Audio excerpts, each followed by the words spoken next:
What's good, my little lab rats and your little lab coats? It's time for a guest. 2 weeks in a row, I have a guest on. I've been sharing guest episodes, and with this one, my guest podcast upload debt has been paid off. I have no more guest episodes to upload. Therefore, I have one less thing to hate about myself. If I don't have procrastinated podcasts for guests to upload, then what else do I have to hate myself about? Maybe I should just look in the mirror and just hate myself like that, like the old traditional way of hating myself. Enough about me, more about this guest. This guest is a comic. He's a legit comic. He's a funny guy. He's a funny guy, a deep thinker, and legitimately has changed the way I think a little bit. So shout out to this guest, shout out to this comic, and many apologies for holding on to this podcast episode for months and months. But nonetheless, I am sure that you will enjoy this fun conversation, kind of deep actually, in parts. Um, Give him a quick look see on Instagram. His Instagram handle is at Pizza Jim, Pizza Jim Jim. Um, there you go. Without further ado, give it up for the one and the only Jimmy Ong.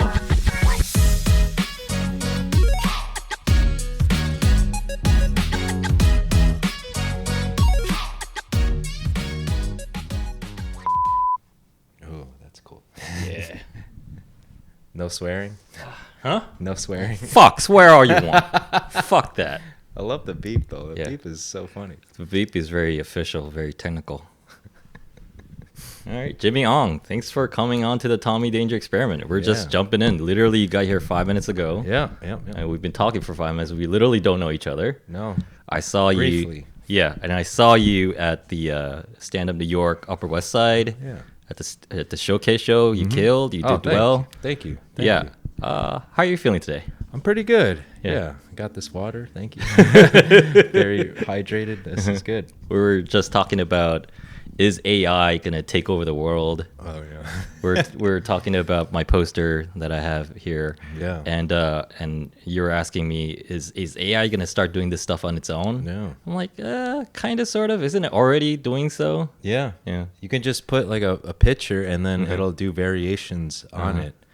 Although my friend took a picture. What is it? What's the app where you take a picture and then it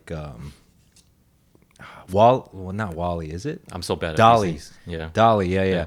And he took a picture of me and then it just printed out like different variations of me, and it was like a young girl version of you, and kind of just like different people, but like similar features. But then it got worse and worse. I'm like, this doesn't look like me at all. And it was yeah. Asian. The person was Asian. I saw a dude playing with the AI art software, and he was like combining two random things.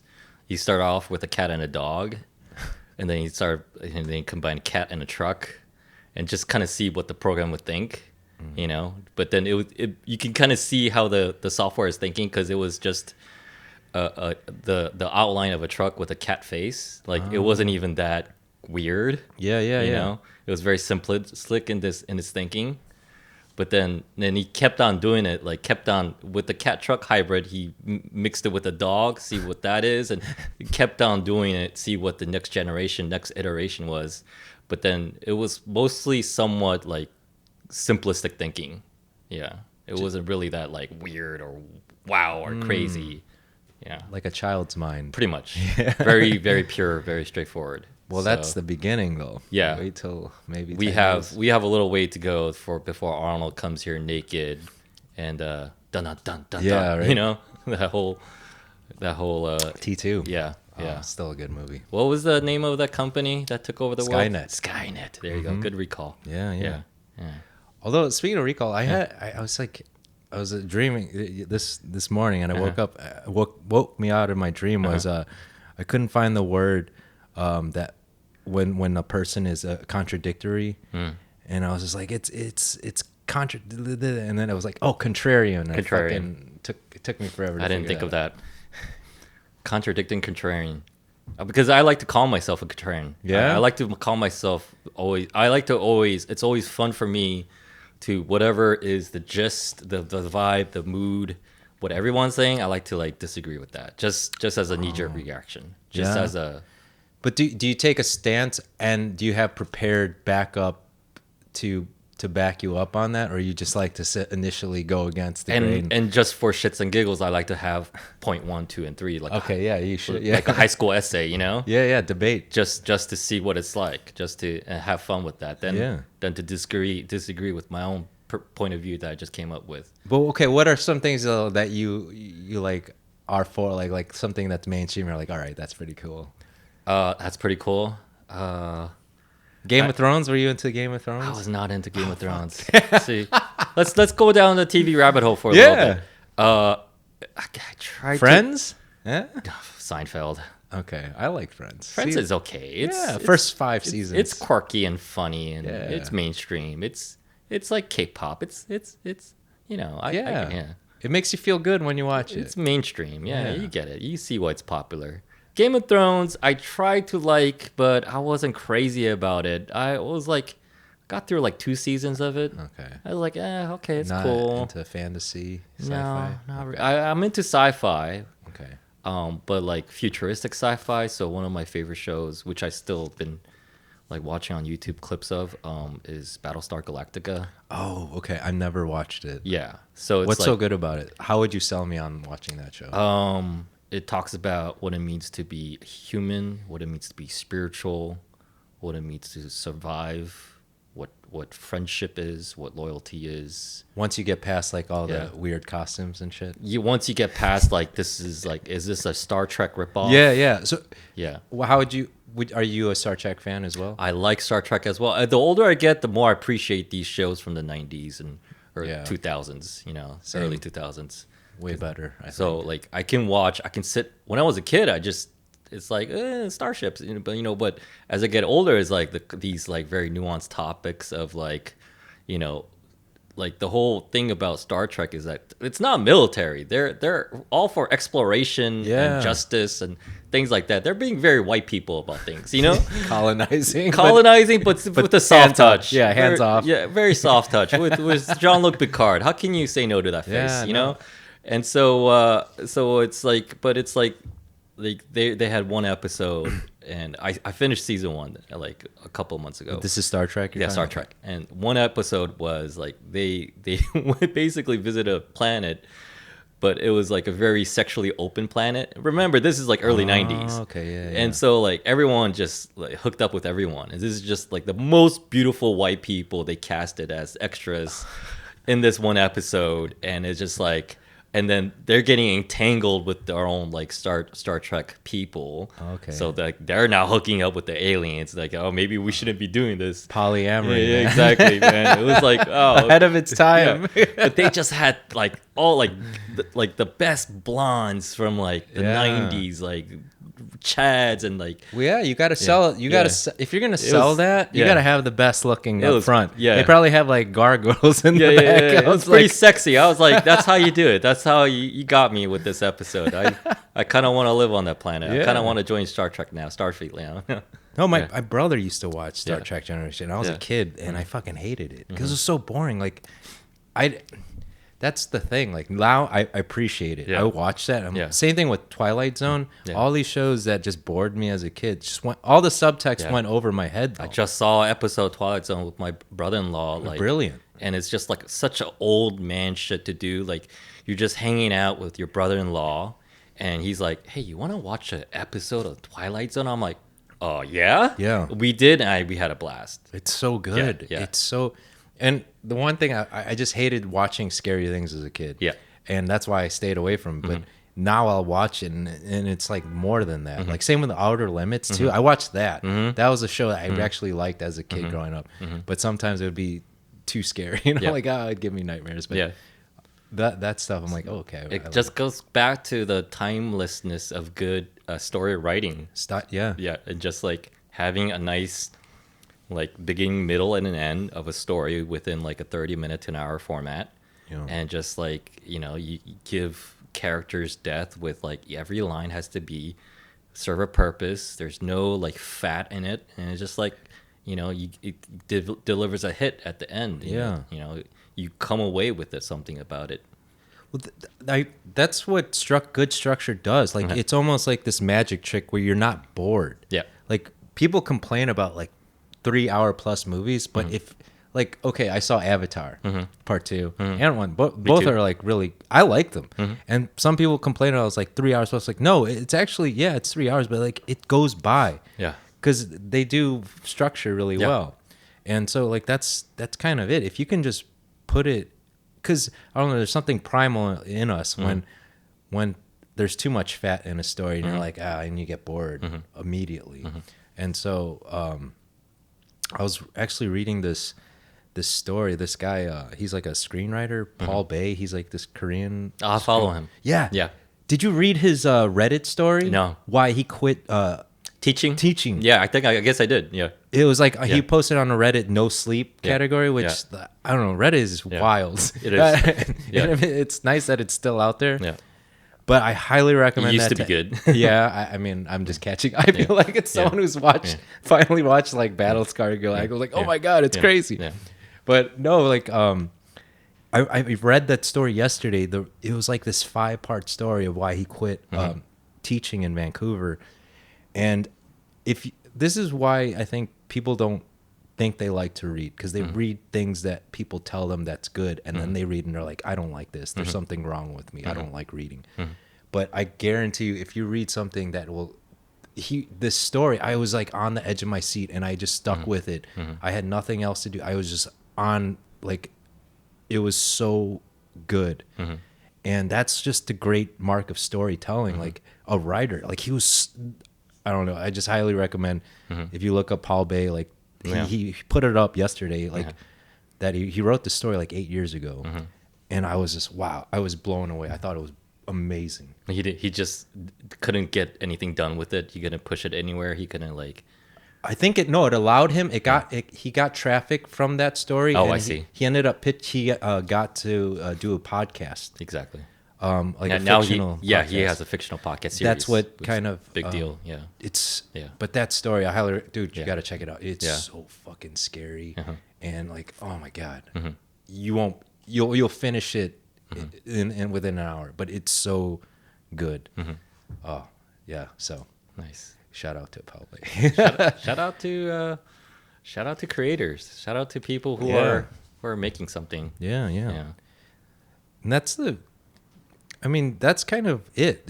You just gotta search. Yeah. You can't just have people spoon feed you Yeah. stuff that, like, you're giving the power to them saying that's good, when your own curiosity should boost, like, motivate you to find what you find like, and that's how you cultivate your own taste instead of following what other people like. We were talking about Huberman, like there's certain Yeah.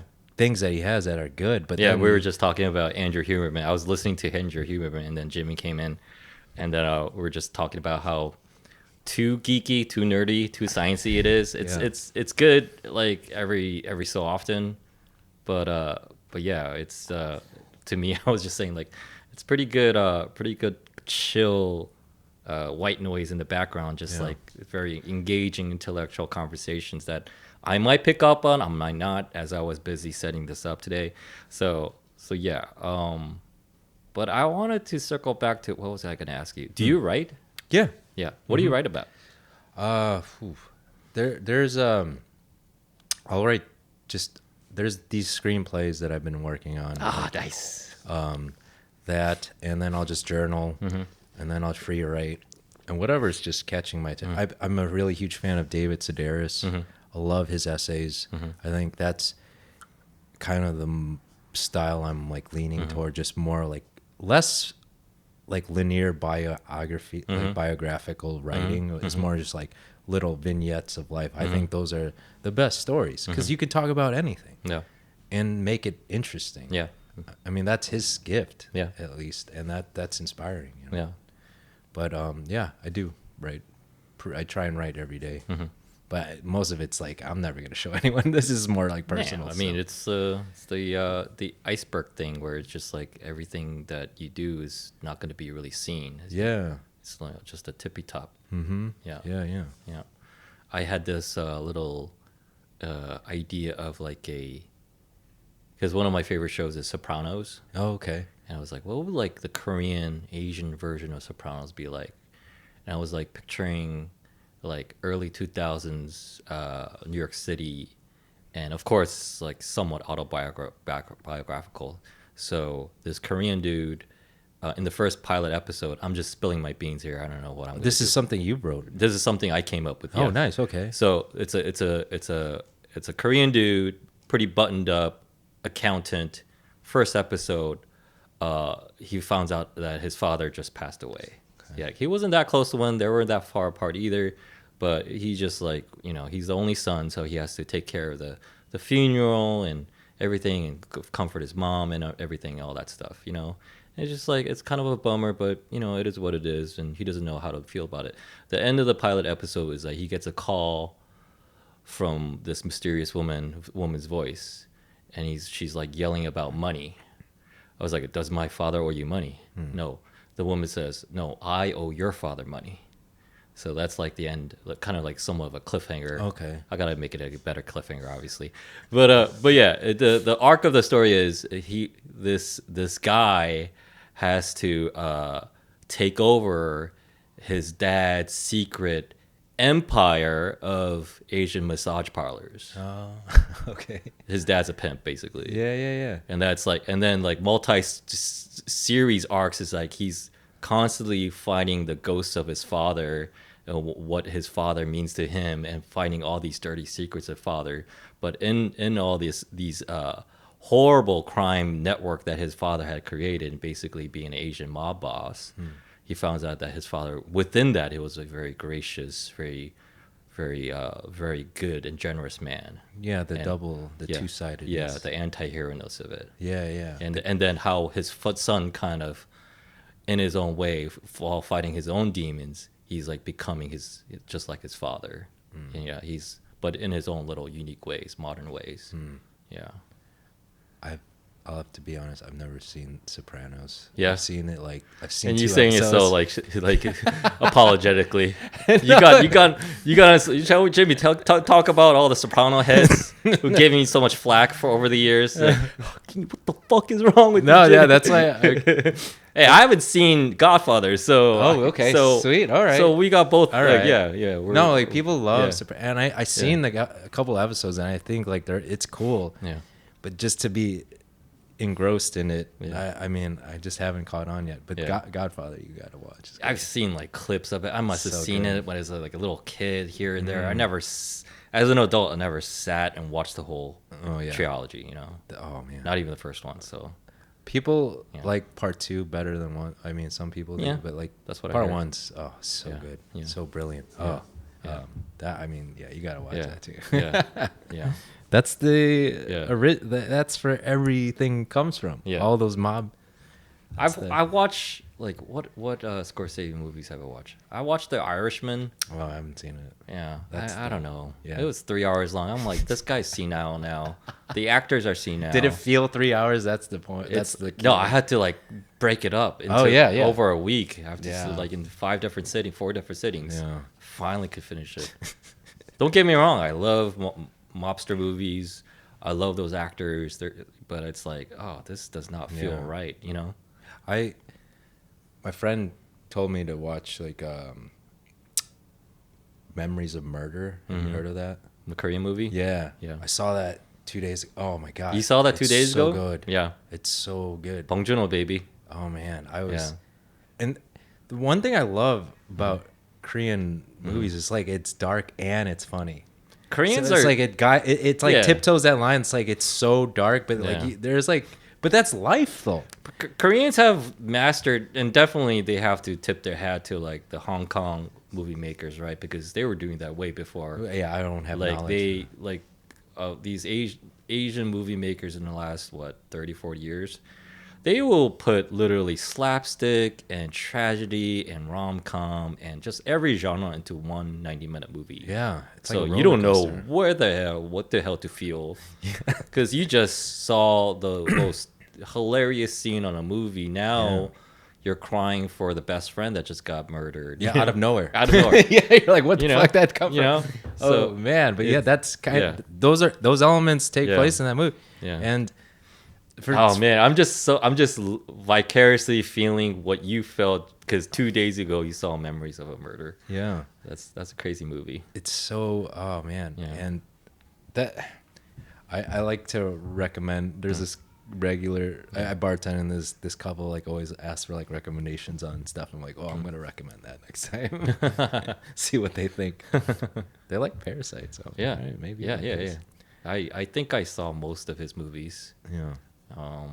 Memories of a Murder was probably arguably his best one, I think. Yeah. And I think he writes all his movies too. So I liked it because yeah, it was a simple story, but like it was so rich. Like Yeah. so many. yeah, I don't know.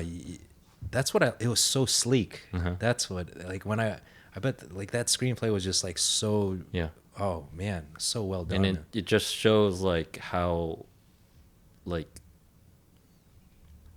hilariously like unsophisticated people are. yes, Yeah. especially in the sticks. Yeah. Like Yeah. how they go about Yeah. police work. Yeah. And how they're handcuffed and they Yeah. can't really. Yeah.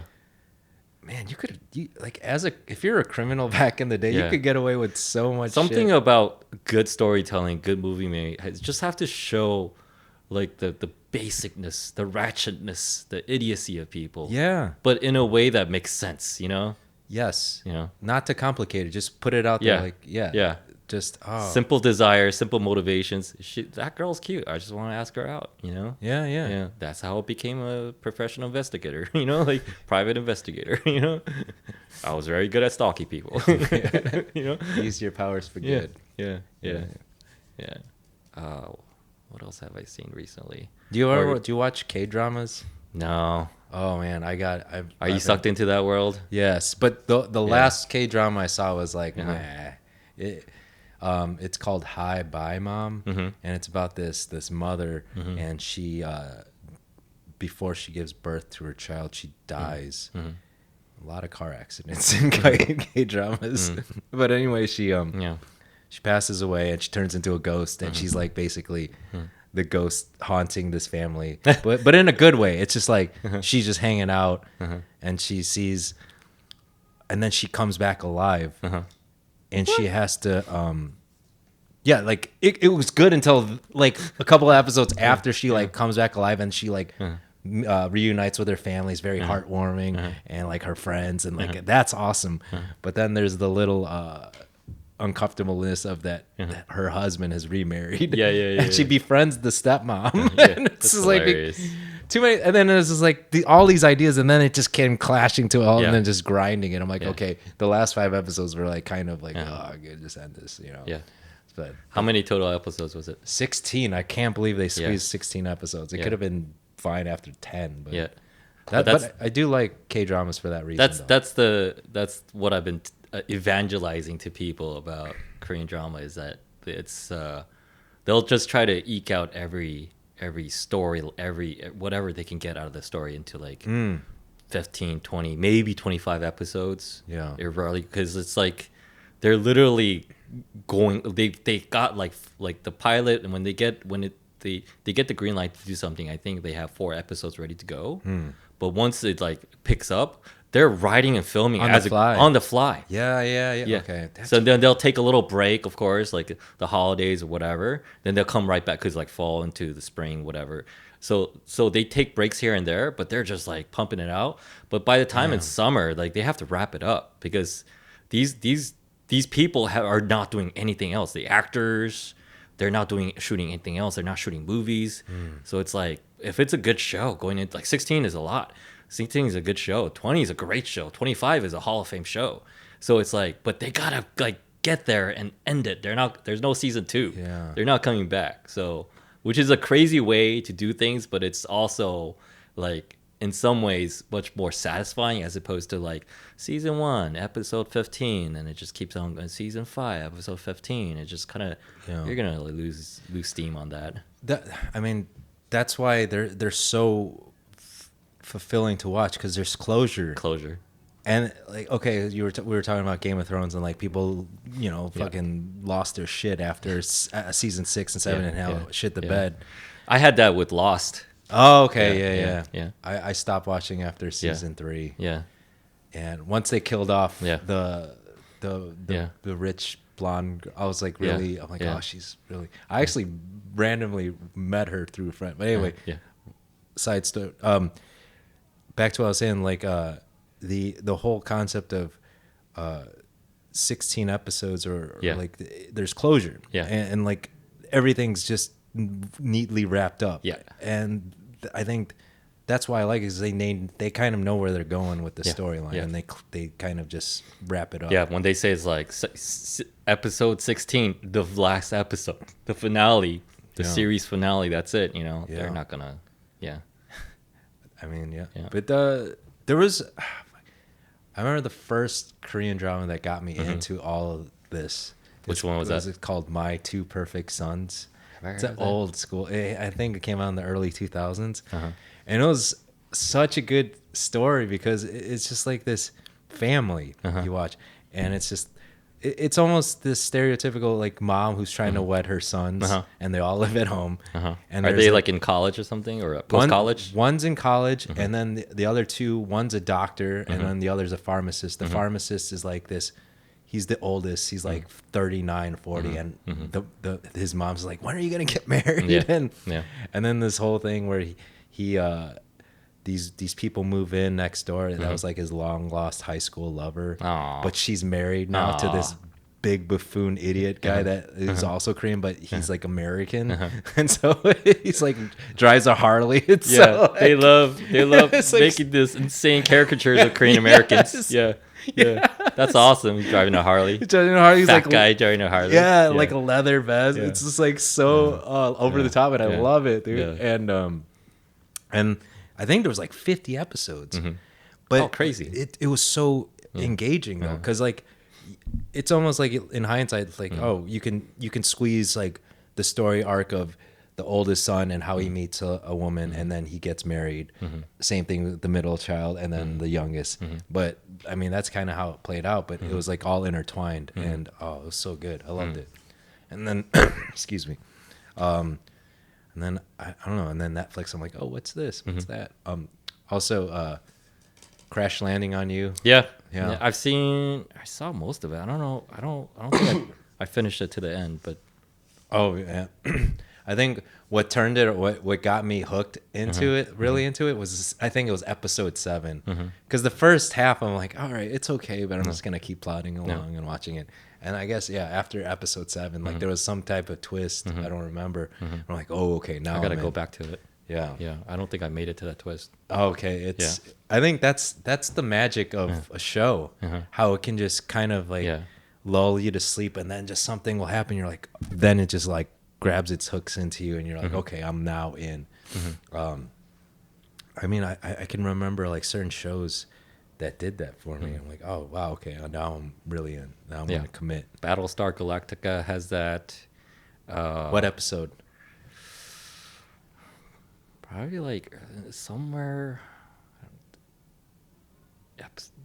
3, 4. Okay. In, Is that the Yeah. so the does without giving like because Yeah. I would like to watch it, but like. yeah. Does that hook kind of open up the whole like concept? Like the characters you see are not who they really are. Ah, okay. Yeah. Oh, I love that. Yeah. That's cool. Yeah. All right. If you're like playing a game of Mafia with friends, and it's just like in a circle, and like there's 10 of you, but 3 of you are the Mafia, so you have to find out who's the Mafia. I mean, that's basically a lot of TV writing. Yeah. In a lot of, because it's like within a set group of characters, some characters are duplicitous. In The Sopranos, like some characters are rats. They're working with the feds. They're not really with the family, so to say. The Wire is also one of my favorites. Have you ever caught The Wire? Oh yeah. Oh, there we go. Love. Oh yeah. It's so dense, Yeah. and that's why it took me I think 2 watches. Yeah.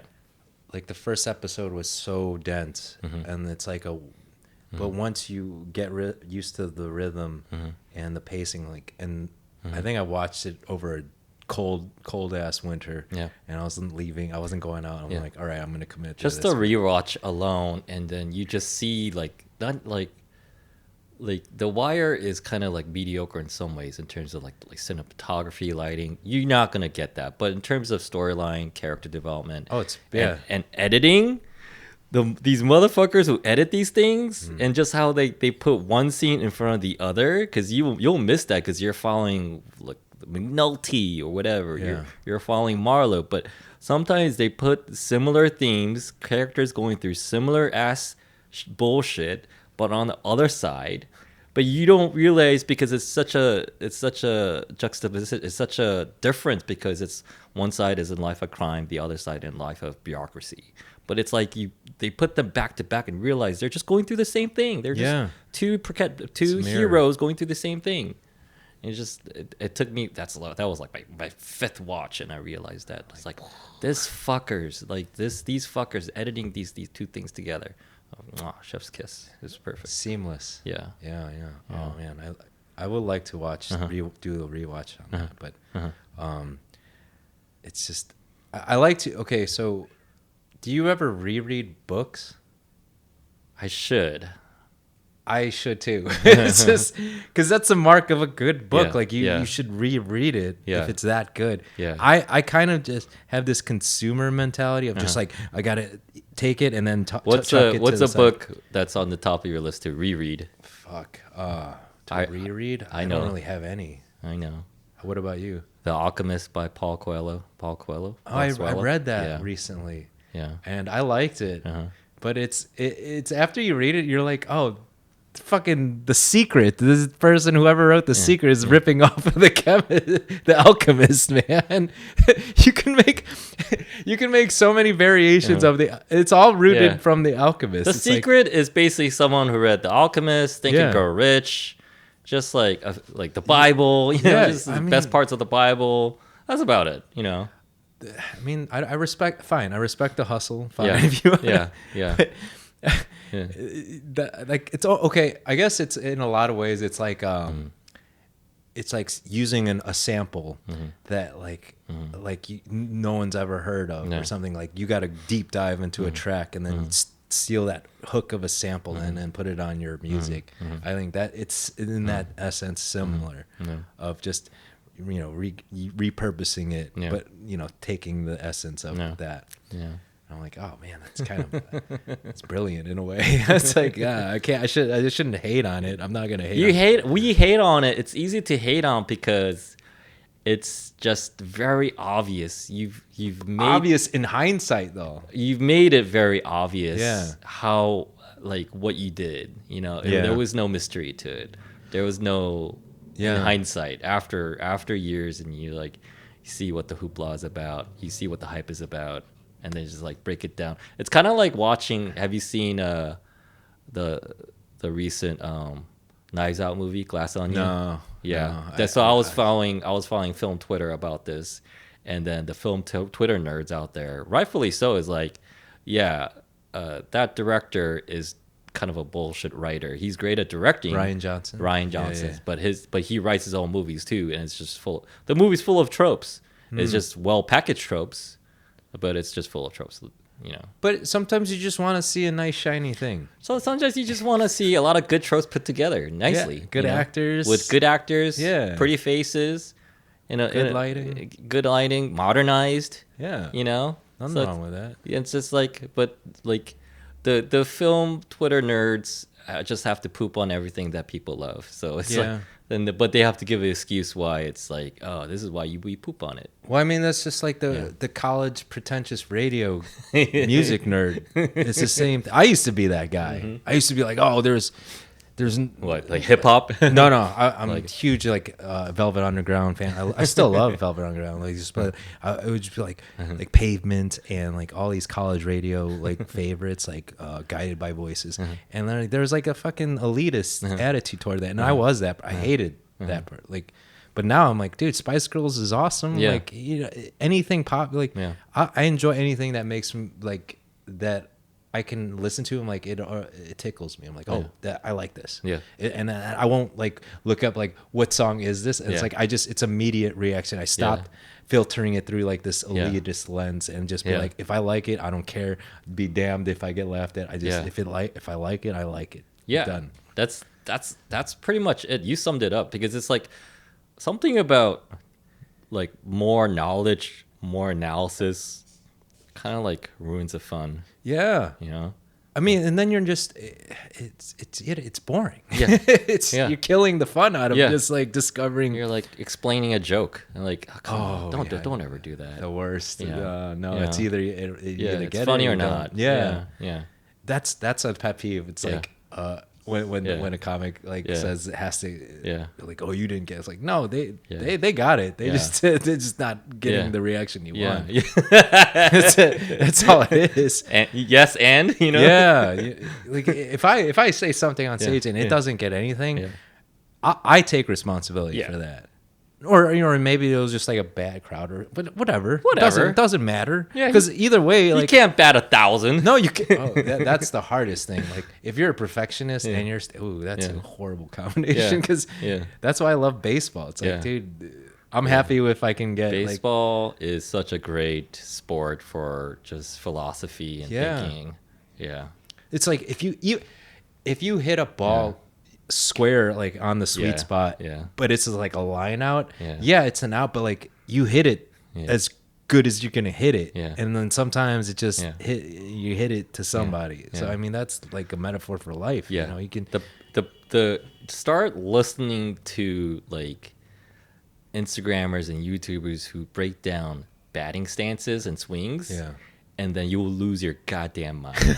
Because you're listening to words put together in a sentence. Yeah. You have no idea what the fuck people are talking about. And like then you lose your grasp. Yeah. He's not trying to do too much. He's putting a little little toe twist. projection angle And and he's just like great. the great launch length, angle. His head's looking down. Same thing with golf. Same thing. It's just like they're saying a lot of things that don't make no sense. They end Yeah. everything with, and he's not trying to do too much.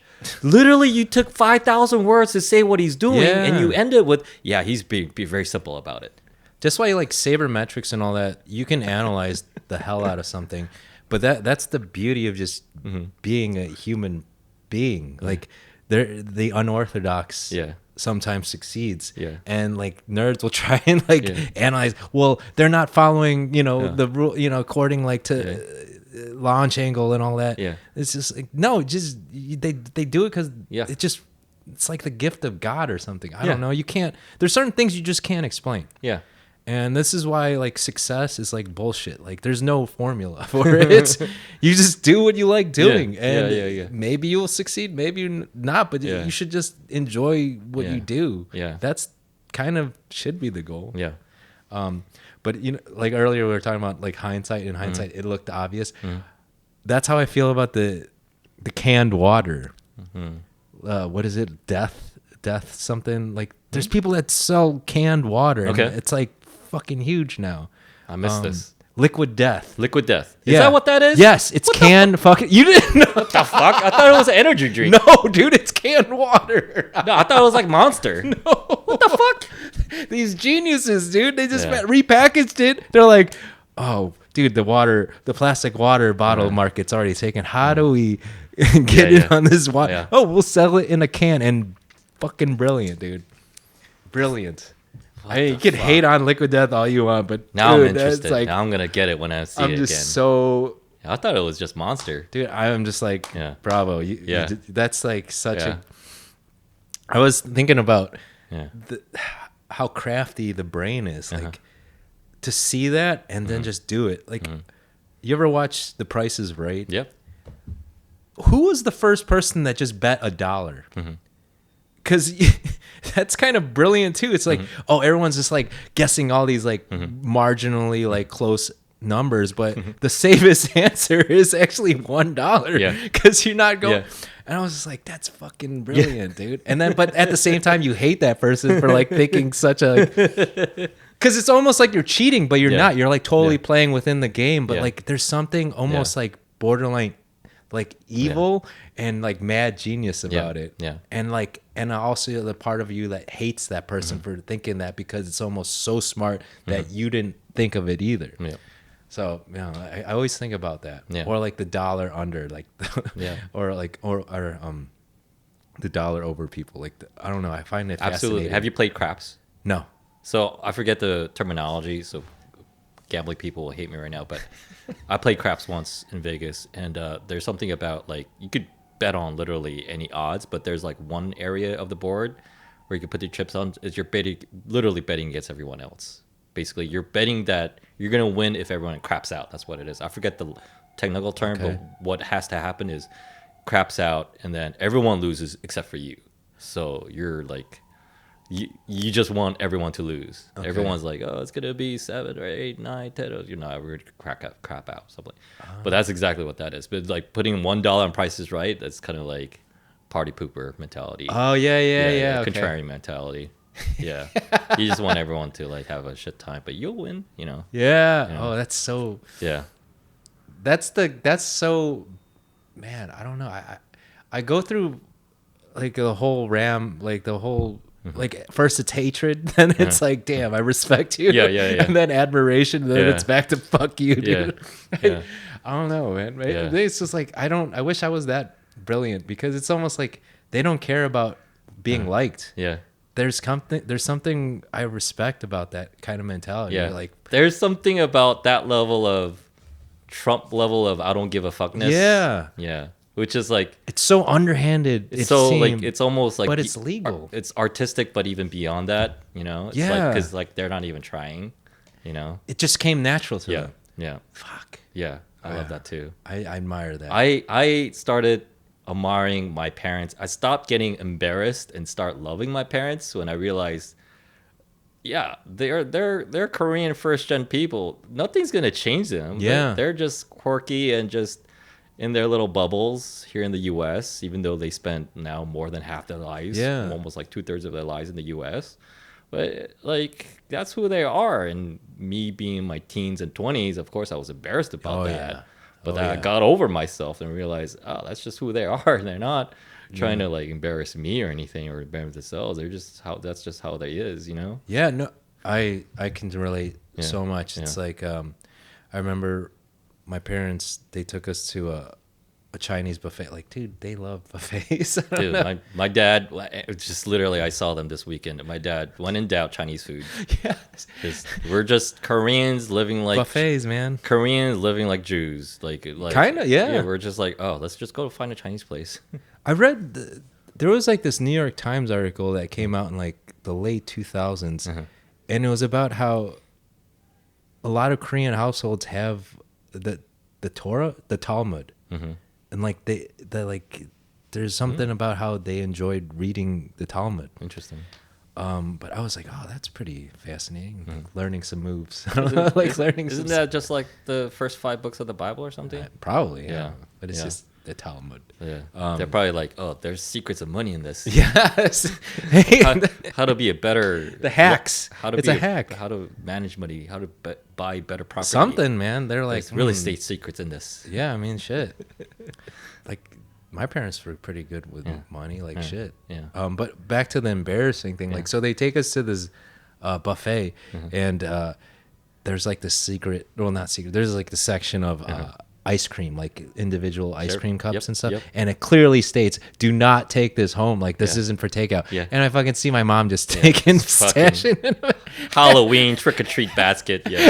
Yeah. Like, Yeah. at first I was like horrified, but then after I'm like, oh my god, this is awesome. Yeah, Yeah, dude, yeah, go ahead, man. Yeah, Just- yeah. My family, the equivalent of that, Jimmy, for me is, we cook a meal in our hotel rooms when traveling, and at first I hated that.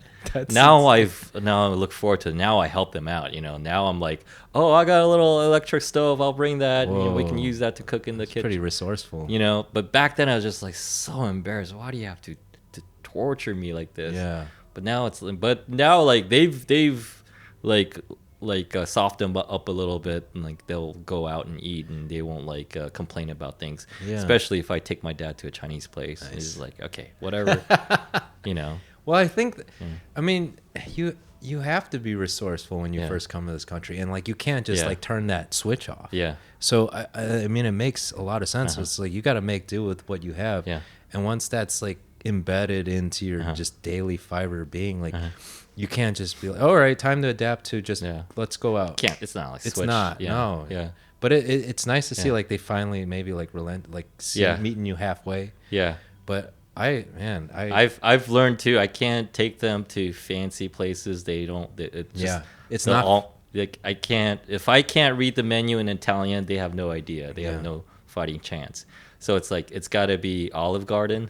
Yeah. It's got to be like a decent fast food place, like like Shake Shack. Like nothing too crazy. And then, but then it's kind of funny too because we went to a nice Chinese place in the Upper East Side last weekend. Tablecloths and really like they have like Peking duck and everything. It's like really nice stuff. I just found it at Google. It just had good reviews, and my dad's like singularly impressed. He's like, oh, this is like the nicest Chinese restaurant I've ever been to. I'm just like, good. I'm glad we're having a good time, because we've been to some dumpster places too. Yeah, but those are nice too. Yeah. Well, I mean, I remember when I went to Korea once when I was back in 2019, and they. Like the same thing. Like I didn't care to go to like a fancy restaurant. Give me like the hole in the wall, like Korean home style food, and that's like the best meal. It's like that's like home cooking, essentially. Yeah, but you're just not at home. Yeah, and so I get it. Like Michelin star restaurants, they don't mean shit to them. They're like, who cares? They're not. That's something I like. I appreciate about my parents. Like nothing. Yeah.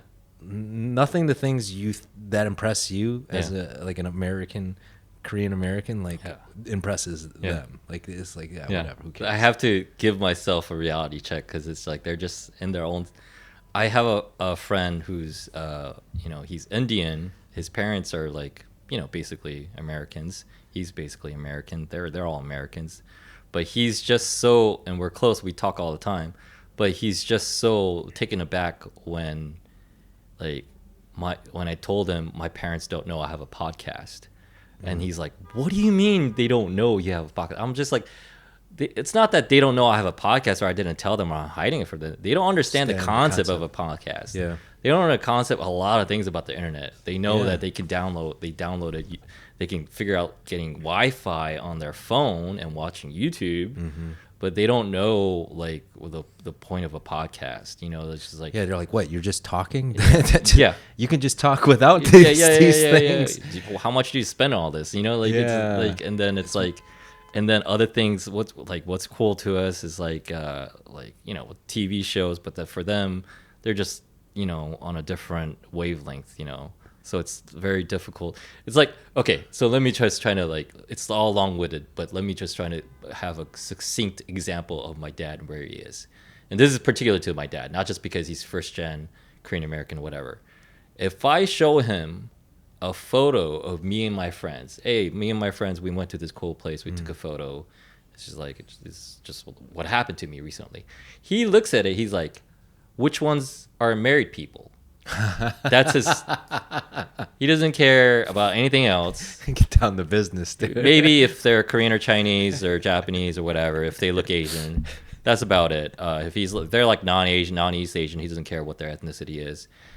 He just cares who's the married people here. That's all he cares. That's how he just very binary starts off with like. Yeah, it's like, who are these losers if they're not married? Yeah, okay. And then sometimes I go along with it. It's just like, okay, that's a couple, married couple there, and everyone's like, that they're dating and everyone else is single. And then he's like, well, then choose one of them. Oh, yeah. Very practical. Very, very practical. Very, very familiar, I guess. Yeah. My parents will ask me, like, they remember, like, my childhood friends, which I'm still friends with. Yeah. Good friends with, and they'll just be like, "Oh, how are they doing? Are they married?" Blah blah blah. I'm like, "Yes, they are." Yeah. Yeah. They don't ask me directly. Yeah. They just fucking circumvent. Like Yeah. they're like, They're getting to it. They're getting to it. yeah, but like they're just like, I don't have to point this, like be obvious. Yeah. This is what my mom's trying to say, but you know it. You're like, I'm Yeah. trying to tell you. Yeah. And I'm like, damn it, dude. One time, long time ago, my mom was trying to like. They've given up, thankfully, but it's same. also kind of sad. But a long time ago, when they were still trying to get me to date and settle down, I was just like, I was hanging out with them one night, and I was just watching TV. My mom sat down next to me. She's like, I can feel like she has a serious question, like she wants to ask me something serious, but I just didn't. Like, I was still like just watching TV, whatever. She's like, "Are you seeing anyone right now?" I'm like, No. It's like, "Are you open to meeting someone?" I was like, "Yeah." Okay, so I've been talking to this other mom. A friend of a friend has a daughter.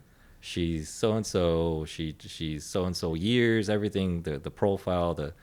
The basically, if you're like drafting a player in the first round, you're like height and Strengths, arm weaknesses, span, and, 40 time, the scout report, right? She's giving me the scouting report. of this wingspan. poor Korean girl, right? I was like, and then I was like, okay, she sounds cool. I don't even have a photo. I'm just like, okay, but if, I'm just a nice kid back then, I was just a nice guy. So I was like, okay, cool, we can meet for a coffee. She's like, oh, it's not like that. I was like, what do you mean? She lives in Kansas. I'm like, okay, that's kind of far. She's like, yeah, do you have to drive? I'm like, Mom, do you know where Kansas is? No, I don't know where Kansas is. I'm like, you have to fly there. Okay. Wait, how did they meet? How did the moms meet? It's they're like some kind of like Is it like a Reddit portal? this is like, it's like a Missing. there's like brokers involved. There's Oh my god. there's like backroom handshake agreements going on here between mothers. This you is know? the thing. Like, Yeah. Indians get all the glory with the arranged marriage, but Koreans, dude, there's a lot of arranged marriages going on. Koreans are doing all the struggling here. Oh my god! They They get all the limelight, Yeah, and it's like yeah. they get to joke about it. We but don't this- have the week-long wedding. We have the 2-hour long wedding. Yes. You get it done very quickly and start living your life. That's another crazy thing about Yeah. K dramas. Yeah. Weddings, it's like happens like that, like in 3 months' time, and it's just like this banquet hall. It's Yeah. not like this grand gala, this wonderful thing where there's like a speech or anything. Yeah. No, it's a fucking. Yeah. It's so unromantic. It's Yeah. anti. It's just a merger essentially, Yeah. and you collect the gifts, Yeah. and you eat, and that's Yeah. it. And I was like, okay, that's You've kinda- never. I'm so thankful for my friend who you were in Korea in 19. I was in Korea in 18 for a wedding, and it was like, I mean, I've been to weddings before, but this is like in recent memory, like a wedding in Korea in a banquet hall, which is so like packaged. Mm-hmm. Like, Oh, yeah. these banquet halls exist only for weddings. Yeah. And it's just like is a 500-person wedding, and I only know my boy who's getting married and his wife. That's it, and maybe like one acquaintance that I hung out with. That's about it. And I'm just like, this is the most awkward thing. And I'm just like, there's no assigned seating. Oh, okay. There's no like reception. It's just eat and go. Like that's. Yeah, they just take all the fun parts of a because when you have, it's like they literally invite their coworkers, neighbors, aunt, bosses. It's literally a village thing where it's just Yeah. like invite everyone in your village. So Yeah. it's like, come, ceremony 45 minutes, reception an hour, and just get the hell out of here. It's so That's efficient. it. It's so efficient. Yeah, Yeah. in and out. Yeah. And it, like 2 months planning or like less than that. It Yeah, just yeah. happens. No, like, no, on you the fly. It just happens just On the like that. fly, It just they're ready. Just give us a date, give us a security deposit. We're ready to Yeah. go. You don't have to give out the It's fancy. a wedding in a box. It comes with a photographer. Yeah. It comes with everything. Oh man. And yet, yeah. And yet, South Korea is like dead last in birth rate right now. Oh man. Yeah. Same with Japanese. Yeah. 1 second. Someone's at the door. Yeah, I heard the knocking. Yes.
drama going on. Oh, okay.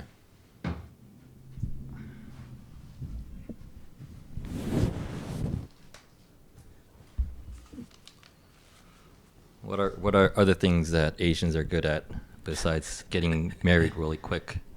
Efficient weddings. That's a good question. I'm more of an American than Yeah. I mean, I can't. All my Yeah. Korean culture is like through watching K dramas, and I know that's not a good way to assume about a culture. Shit. So Korean approaches to Korean who speaks Korean. Their English is not so good. And they're like, Jimmy, what are you? Yeah, I don't. Are you Korean? Yeah, I would. Are you say- Chinese? What are you? Are you Japanese? Yeah. I You're- got. you're like, I like deer in the headlights, dude. Yeah, that's kind- a good question. What am I? Yeah, because honestly, people I've gotten Vietnamese, I've gotten Japanese, I've gotten random. Mm-hmm. Vietnamese threw me off. Yeah. I'm like, I don't Yeah. have dark skin. I think they're darker, right? They're closer to the islands. I don't know, but yeah, I don't know, man. I bartend, and like sometimes there'll be Korean couples that come in and have dinner and sit at the bar and whatever, and I'll overhear. I'm like, oh, they're Korean, Yeah. and I will not say anything Yeah. until the very end, and Yeah. and then I just drop off the check and I say kamsahamnida. And they're Yeah. like, oh, and I'm like, oh, that's all I know, pretty much. Yeah. I don't Yeah. really know. Yeah.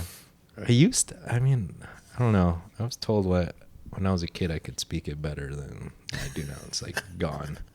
It's like I don't know. That's why another reason why I watch K-drama is like just to keep Yeah. the language still in Yeah. my brain. Like, Yeah. Because hearing it just kind of strikes a note, a different emotion, just a whole different emotional spectrum. Yeah. yeah. Yeah. And I can't speak it. I've tried. I've done Yeah. the Duolingo. It's Yeah. like Learning a language where it's not like natively spoken is gotta be like the most useless thing. yeah. Yeah. Well, I know this is sad to admit, but I think if I was dating someone that was from another country, say they were like Spanish or something, I would go all out. Yeah. And like learn that language, Korean. I'm like, Yeah. But see, like, let's say you're dating an Hispanic girl. She's hot as fuck, and she has like Spanish speaking people around her. Yeah. Then you're kind of immersed in that Yeah, you're right. linguistic world. That's a good so point. easier to pick Yeah. up, you know? Yeah, because it does like Yeah. trying to learn Korean solo. It feels like Yeah. you're climbing a mountain. Yeah. It's really just like Yeah. there's no Sherpas to help you along the way. Yeah. And You kind of have to get roasted. You have to get, you know, like people have to rib you. Like they have to like. yeah, they have to yeah, steer you because Yeah. you're gonna fuck up, Yeah. obviously. But Yeah. that's why people are reluctant to speak a language in general. Especially, I think I heard like the story like about Japanese businessmen. Like they would know English, but they would be so terrified of messing up that you had to get them drunk, and then the English would come out, because then their inhibitions had been like the defense would be lowered, so they could speak it and actually pretty good. But that's like the problem with being perfectionists and like never fucking up. Like you have to. Yeah. But yeah, you need to be immersed in that to get the ribbing. That's the equivalent of like me listening to my high school best friend. He would, and it just for like little pocket money, hangout money. He would, because like we're international students living in Korea, so we spoke English fluently like this. So he would tutor kids, middle schoolers, high schoolers, English, conversational English, and these kids, some of these girls would be like he's like listen and repeat, repeat after me, catch whatever, they would just nod their heads like I'll try it later on by myself. I'm not gonna try it in front of you. Yeah. But that's very Asian of them. There's a very Korean of them. Yeah, you don't wanna look like you don't know what you're doing up there. Yeah, you have to. It's deathly frightening. Yeah. Yeah. That's why. It's kind of like how innovation doesn't happen as much. That's why the beauty of like America is like you're kind of Yeah. you're like you should fuck up. Like Yeah. that's they're Yeah. very like there's nothing wrong with that Yeah. because like it's the only place where it's like that. No, go ahead, make a fool out of yourself. yeah, yeah, it's encouraged Yeah. because you need to fuck up Yeah. to get Yeah. where you ever Yeah. where you are. And then the other like in Korea, it's like there's like this mysterious like oh you're just like good off the bat like this immediate excellence, which is complete bullshit. Yeah, yeah. It's yeah, that's why I mean like comedy is the same thing. Yeah. It's beautiful. It's like Yeah. you need to. That's why I mean it makes sense that it originated in America. It's like the only way you get good is like you just fuck up all Yeah. the time, Yeah. constantly, yeah, and it's just like minor tweaking here and there, but like it's a long road yeah, most of the time yeah. for most people. Yeah. Yeah, I was just reading one of my. I have this book by Robert Greene. He wrote 48 Laws of Power. Mastery, No, now it's his latest one, I think, Daily Laws. daily laws. Okay, yeah, So yeah. it's like a daily little paragraph a day. yeah. So today was like, concentrate something about concentrated extended practice.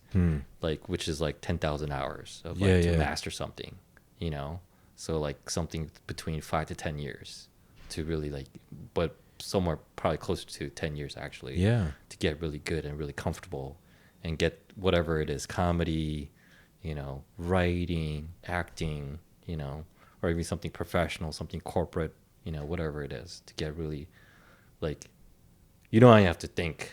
Yeah. Well, that's that's kind of what's so amazing about just the brain. Like you constantly do something, and it's like playing an instrument or something, and you just automate it. Yeah. It becomes just embedded, and you're not even thinking anymore. And I think that's why I don't know. I've come back and forth on the idea of like you shouldn't find like the best way to learn in my experience is through the experience. You could read all this shit Yeah. and prepare, Yeah. but you're never going to get anywhere if you just if you read if there was ever such a book that said like if you read all 100 pages you're Yeah. going to be elite.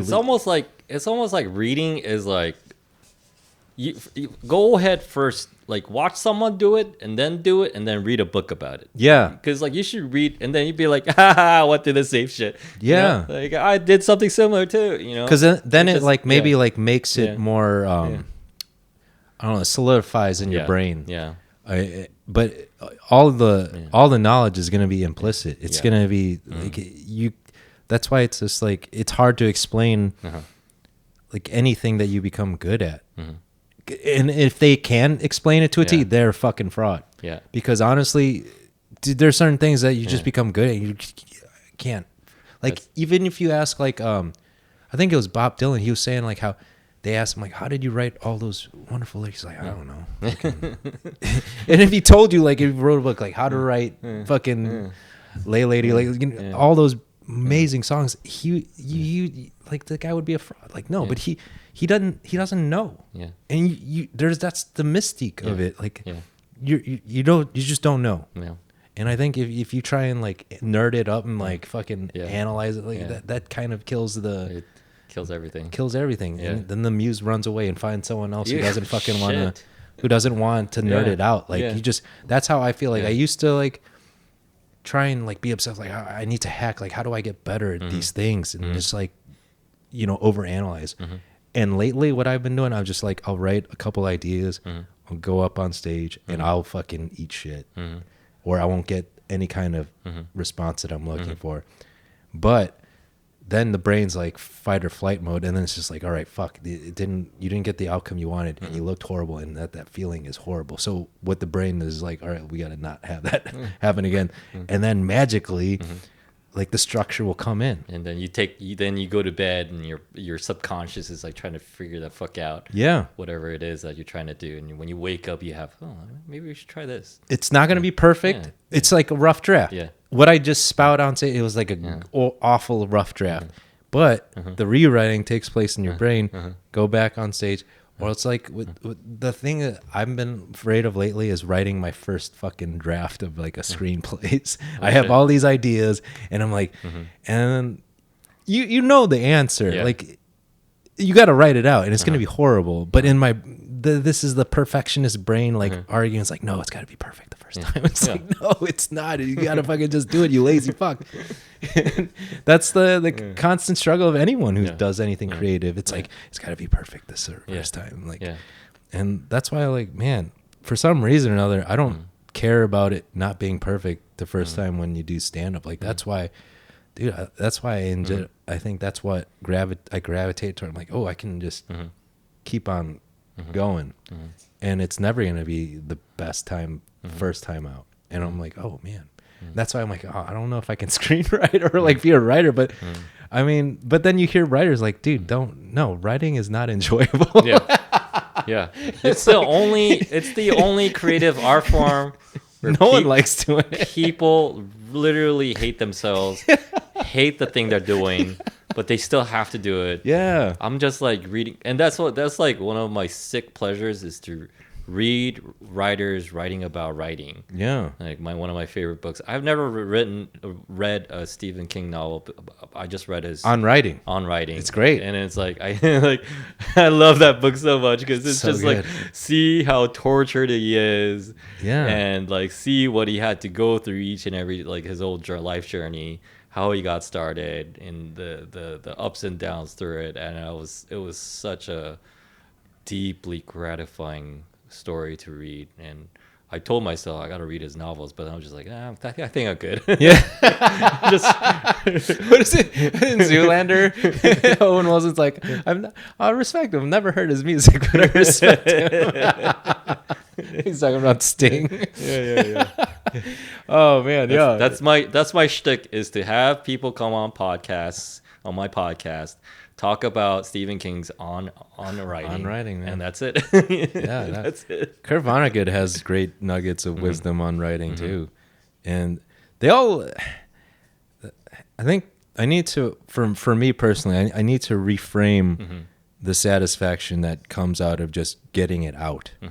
Like the whole idea of just spit out the fucking first draft, because it doesn't matter. Like I'm not going to show that to anyone, but just to know that I did it. And I think this is why I mean, man, in the arts, like there's so many similarities between creative work and like working out, because the nice thing about working out is like you can see physical change when you put in the work slowly. But if you're on it consistently, you will see, the work being. You can't see that with creative shit.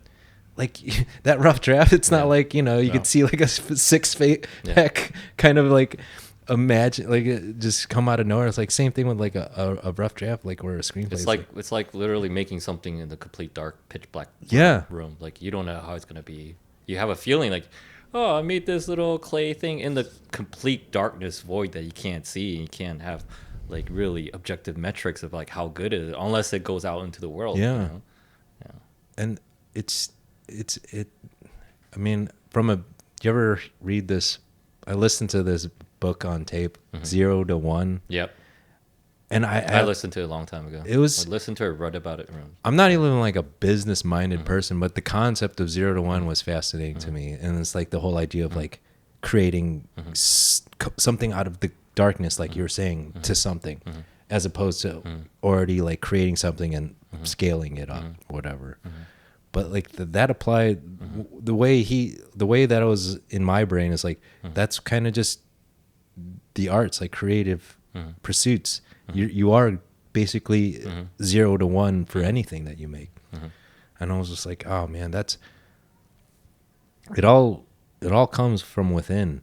And you don't know, like that's the thing. Like I don't know where these ideas come from, but they're inside in the abyss. And you just have to have faith that there will be more coming out. Like the whole writer's block, those are just things that you make up, because honestly, you can make anything interesting or have ideas. I think that's just another, it's like same thing like procrastination. You know what you need to do. There's no special pill or antidote or book that's going to hack all out of hard work being put into whatever you want to do. You just got to just get it done. Yeah. I guess more or less. Part discipline and Yeah. part like talent, but it's also part like just live an interesting life. Just do something, go do something crazy, you know? Try something crazy, you know? I was like, I think that's what Ryan Holiday talked about, is because like there's so many like bullshit writers out there and just bullshitting around, and he's just like, a lot of these people who call themselves writers, and maybe they do have some important published works out there, but a lot of these writers are very boring, living very boring lives. Yeah. And this guy is still young, and he's like left New York, and he's had all these lofty positions and great works, and now he's like living in Texas. He has a ranch, he has a bookstore. He does like all these cool random shit, and he like continues to write, you know. I have to defend the boring side of life. I don't know. Go for it. No, I want to hear it. I honestly, I think, okay, maybe not like the boring, like I think that's too harsh a statement. I feel like just be aware constantly. I'm always like I know it's like kind of like the guru, like whatever, be present, but actively present. I am, and it's not something I try to be. I just like paying attention to what's going around me, and I'm just like observing. I think I've always liked that. I've always liked to just see things. I like to stare out the window on the train and just like all that stuff. And and you start to, the world kind of unfolds before your eyes, like little things that people just pass by and not pay attention to.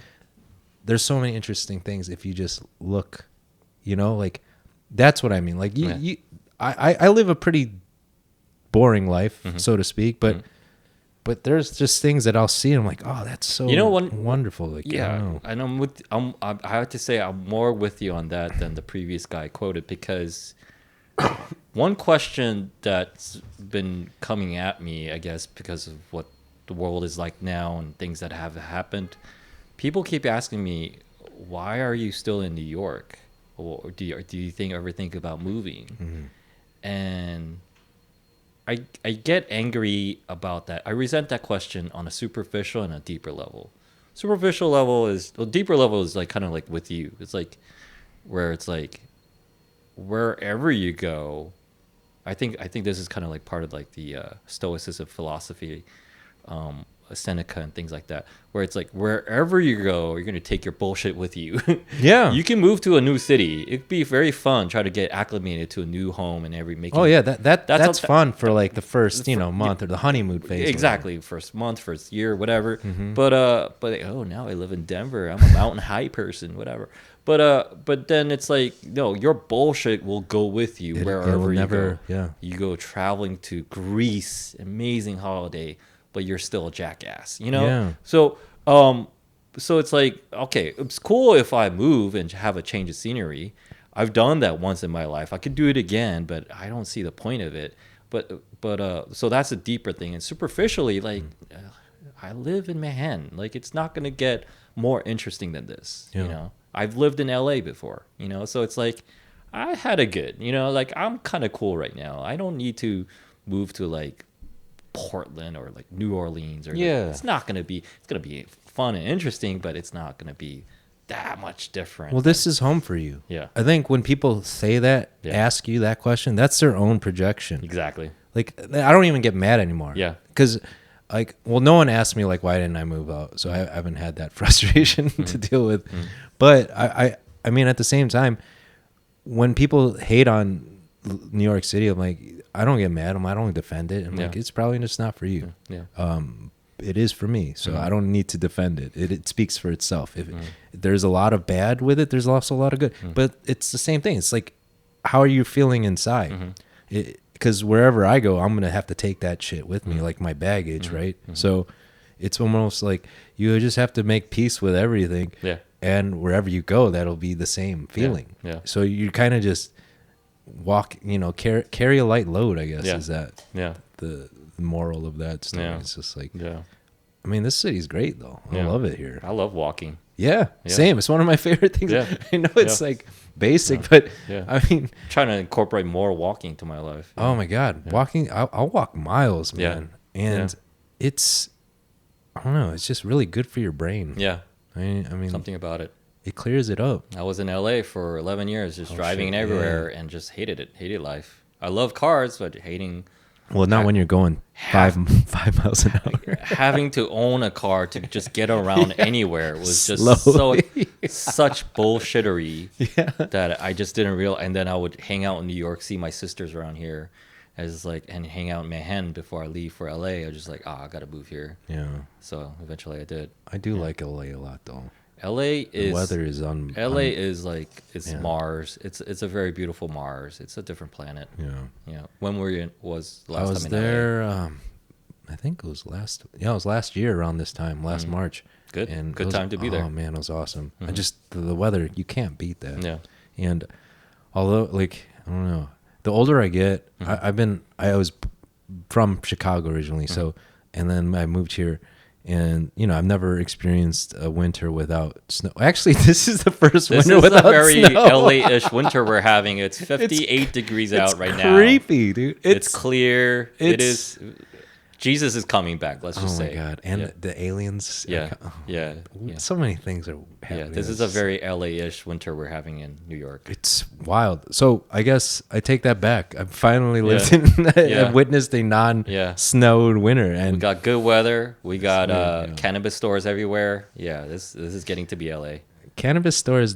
Someone needs to better interior design those places. They look so fucking spare. Like Literally, drug dealers took over all the branding and marketing Yeah. and the decorations. Like it looks like yeah. it. They have no Yeah. interior design Yeah. degree. They need Yeah. to go back to school. Yeah. because that doesn't look inviting. I would walk past that I'm stuff. embarrassed to walk in there. I'll smoke. Yeah. I like to buy something every now and then, but I'm not 19 years old. I'm embarrassed to walk in there. You know. They need to make it Yeah. inviting. It's so cold and just like yeah. oh Yeah. it's Yeah. just, what does it feel like? I don't know, man. I went to, uncomfortable. Speaking of Denver, I was in Denver. You were in LA this time last year. I was in Denver this time last year.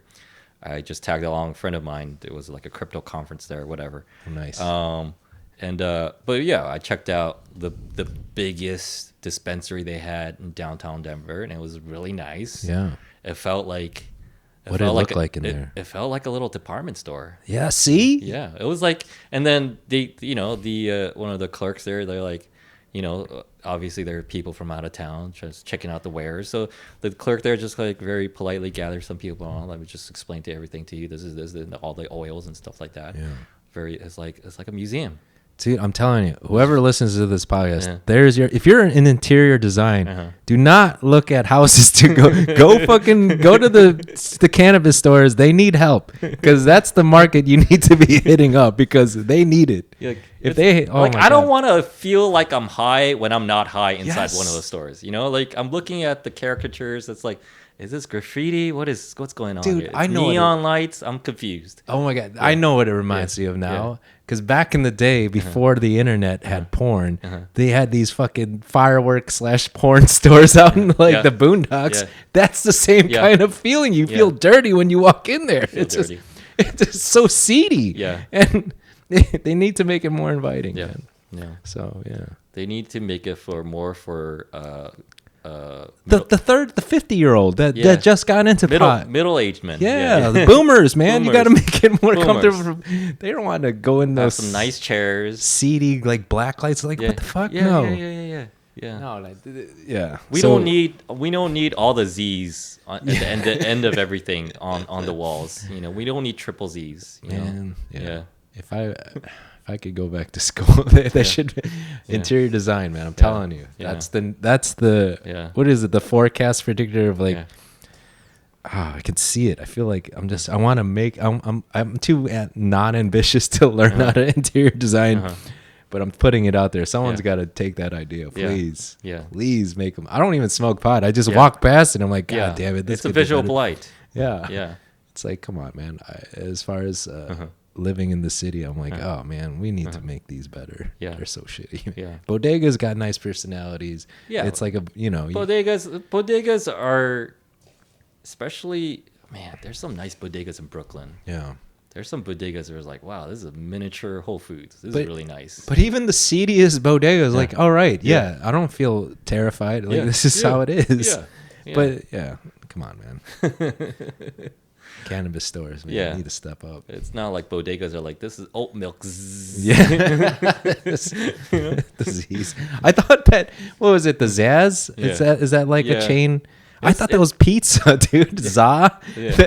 I The thought Zaz. Yeah, I Yeah. thought it was like some bro dude Yeah. that started a pizza There's slice no company. there's no like consistency like Zaz like every like people this is a strain we call it so the dewy Zaz or whatever Oh, like the lame. cake Zaz. I don't see that Yeah. taking off at all. It's just like lame. oh man is this 1999 what how are we still like can we like make this scientific can we like make it like cars this is like Oh yeah. this is a Tree Top 2.0 LE edition you know Or like a Mustang, you know, like exactly. Ferrari. Yeah, this like is the catchy. 2023 Mustang. You know, Or name them after fish. I think Yeah. someone has a Yeah. bit about naming strains after Yeah. fish. Yeah. It seems like a nice. naming things is hard. I think we finally got done with the weird startup word naming. Oh, Like you know, like it's a word, but it's like misspelled intentionally. You know, missing vowels or consonants. yeah. Or switching things up. You know. Yeah. But I think now I'm seeing people they're done with that, so they're putting just random numbers and letters together. So it's like these corporate people are so boring. It's just like well, we're the 6W group. I'm like, what does that mean? Are you just 6 women? What's Like going on? It's a beginning password. Yeah. Like the Google passwords are like suggestions, password suggestions. That's what they're all gonna be. Their fucking companies are just password suggestions. It's just gonna be 10 characters, 8 to 12 characters of It's like oh god damn it. Yeah. You're not gonna remember them either. yeah, Man. I don't know. yeah. How do I pronounce your company's name? It has an exclamation in the middle of it. Yeah. RFK. Oh, I was during the pandemic. I was working from home like a lot of people, and I was listening to. I was doing some research. I was looking at on one screen. I had Spotify playing, and if you play Spotify on a big screen like through like you Chromecast it to your TV, it's a little different from just having it open because it'll just show like the band photo, right, the artist photo. I had that playing on my TV while I was researching some like advertising agency, creative agency out in the Pacific Northwest. And I was just like kind of like dumbfounded by that too. I'm just like, at creative agencies out in like Seattle just looks like a hipster band. Oh my god. Like I can't tell the difference. Flannel, beards, tattoos. Like, are you a brand strategist or do you just play the drums? Or maybe it's the same person. They do both. They do both. Moonlighting as That makes that's their sense. hobby. That's been daytime. They do brand strategy for like up and coming consumer brands. In the nights and weekends they DJ. Yeah. Yeah, Play drums. that makes sense. That makes for a good life. What's the craziest white guy name you come across? Either recently or in the past? This random. This is one of the things I wanted to do with especially comedians coming up with Fuck, podcasts. Let's okay. do a white person name off. I don't know, man. White boy name off. I White don't- girl name off. Honestly, they're off.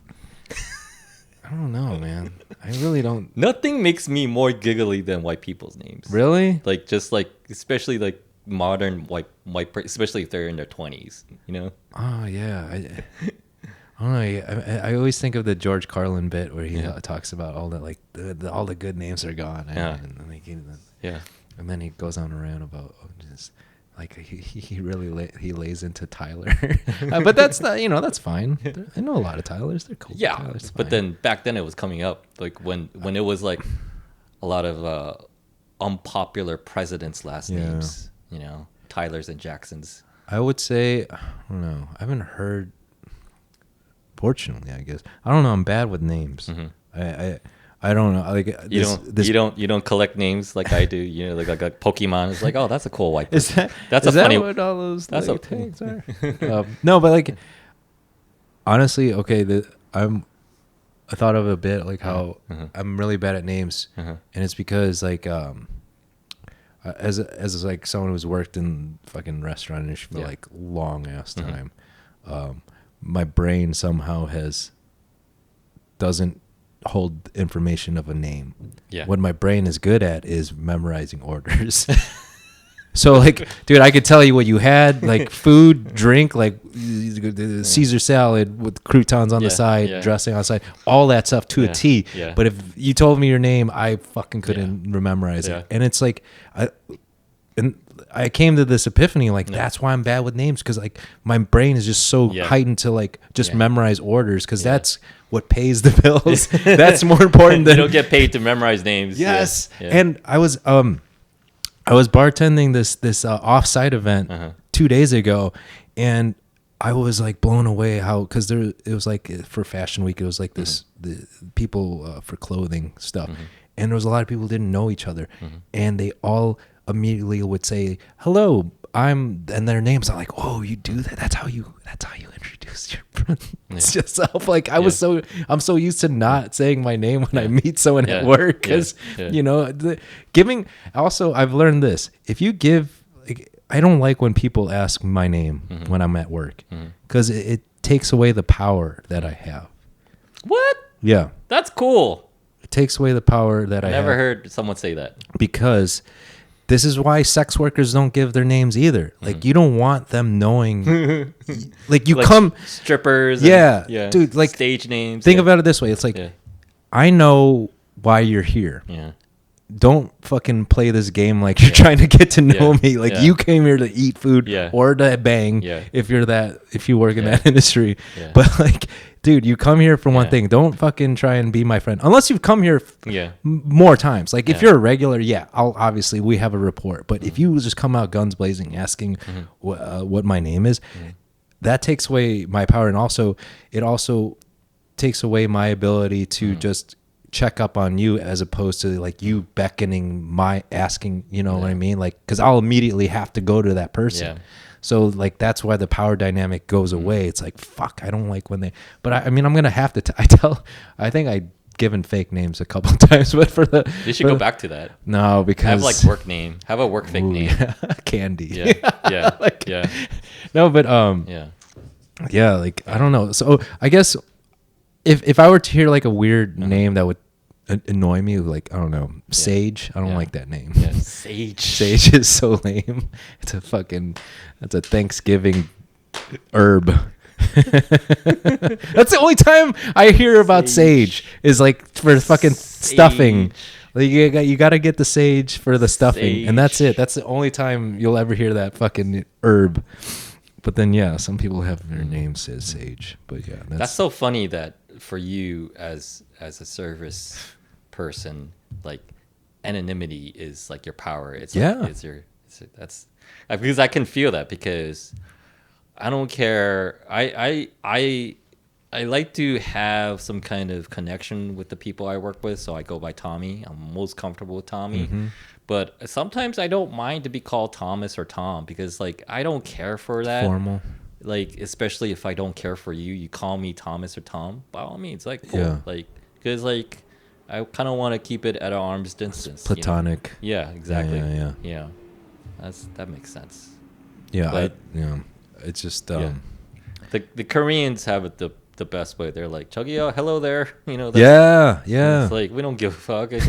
Both ways. Just help us cook the barbecue. Yeah, that's another thing. In Korean culture, you're not asking the name. Yeah. That comes later. Yeah. Like, but that happens in the workplace too. You call each other by titles, or Mr. Kim, Miss Kim. Yeah. It's like kind of like loose. Yeah.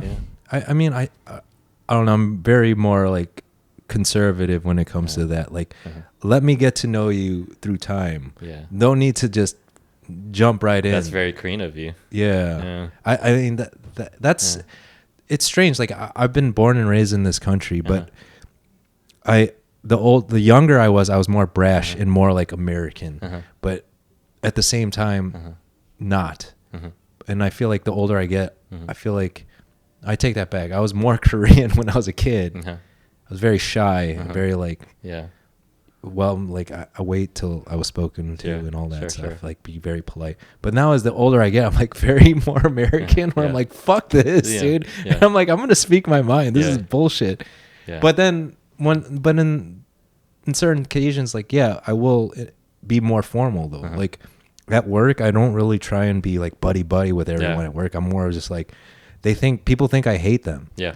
And it's just like, dude, it's not personal. Like, I just want to You treat this have- more of like a job. I scoffed at the audacity of Americans coming up with a label called resting bitch face. I mean, that's what all Koreans have. Yeah. We like That's just called being fucking formal, like that's being just like- respectful, dude. that's just like I'm not at summer camp. I'm here to work. Yeah, no, you got to earn. Yeah. You got to earn my personality. Yeah. Like it's all locked Yeah. behind this wall. I'm not gonna fucking half smile the whole day Yeah. at this office. So know? that's something I think Americans don't understand. I think this goes with like Germans too. Germans are very like blah, but if you have a couple of beers with them, they Yeah. open up. They're Yeah, very yeah. friendly. Yeah. But in the beginning, they're very like standoffish, and I feel like that's kind of how the rest of the world is. Like, dude, Yeah.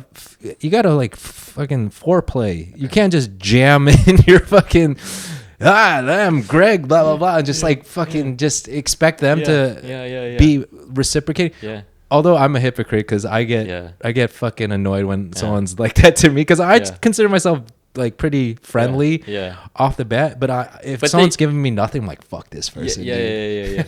yeah. Just like- It has to be the right level. Yes. You can't like. Yeah. I consider myself like a medium range bullshitter. Yeah. And someone's like just being cheesy, just Yeah. being over the top. Okay, that then. Yeah. Then yeah, I'm yeah. just like, come on, man. Like I yeah. understand, but you're just overdoing it. Yeah. you know? Then I'll shut down. Yeah. I'll just be like, Yeah. I'm gonna give this person nothing. Yeah, then it's like, yeah, I go into my shell. Yeah, like, exactly. Like, because- you could be the asshole here, you know? Yes, because people like that, they're kind of like energy vampires. They're just like, it's Yeah, like they're like poking, prodding, Yeah, like trying yeah. to take your essence. Yeah. And I was just like, no, you're not getting nothing from Yeah, me. yeah. I'm gonna just be like, Yeah. and they'll walk away like, Yeah. oh, that person was boring. I'm like, good. Yeah. I hope you think that, so you won't come back So, for seconds. I love being the clown of the group. But if there's like even more of a clown in the group, I'll just be an asshole in the background, be like, hey, you're funny. Say something funny again. You know, like just keep egging them on. prodding them and just like, okay, you want to be the clown? Okay, sure. Let's make Yeah. you the clown. Well, I don't like hammers. Yeah. People that ham it up, it's just Yeah. like, oh, it's just too Yeah. much, man. Yeah. You need. Yeah. There's a balance. Yeah. And, like, that's something I don't know. Yeah. I feel like You know, you know what it is? Hard to cut you off. You know what it is? It's like these people, they're doing their 5-minute act. They don't realize it, but it's like they're new to the group, they're new to me, whoever it is, and there's like women involved, so they want to present themselves as cool and funny and like Yeah. and likable, whatever. Their securities are showing and everything. So it's like they're just like giving you their first 5-minute act. That this is like the best they're gonna get. They know it too, you know. Yeah. It's back of their head. They don't have anything after this, you know. I pity those people. That's sad. It really You pity them. I'm just like fascinated, and I'll just like throw something in there, see how they react to it. You know. Oh man, that is just cringe for me. I can't watch. I can't. I gotta just walk away. Yeah. I can't deal with that because I do the opposite. I just Yeah. turn quiet and Yeah. just I'm like, all right, Yeah. and this Yeah. this person's just hogging all the air, and I'm like, I need my own Energy space. vampire. Yeah, man. Exactly. It's annoying, man. Yeah. I can't. I might have trouble with the opposite because having lived in LA, now living in New York for a long time, if I go out to say like Koreatown, and I've said this before, everyone's game. If like out in the bar, alcohol, whatever. If it's a restaurant, that's not game. But if on the street, bars, whatever, like I might just after a couple of drinks, I might just start engaging conversation. Yeah. Like, what's your deal? What's the occasion today? Why are you out? Are you from here? Where are you from? Blah blah blah. Strangers, you're talking Strangers, about? complete Yeah, yeah. stranger. Okay. The more stranger, the better. And if you're it's one thing if you're just not feeling it. Cool. Yeah. Respect. Do your thing. Or you just not feeling me. Respect. Do your thing. It's a whole nother thing if you're just a boring person. Like you don't like it's just like very tragically boring. Yeah. You're just like, just do this, and you know that's what it is. Like, Kill me now. Giving me please. nothing, goddamn Pour it. some acidic acid into my eyes, please. That'll be more interesting than talking to this person. Yeah. Why are you here? Why do you live in New York? Why do you exist? Why do you exist? Why do you even come out? Just stay home.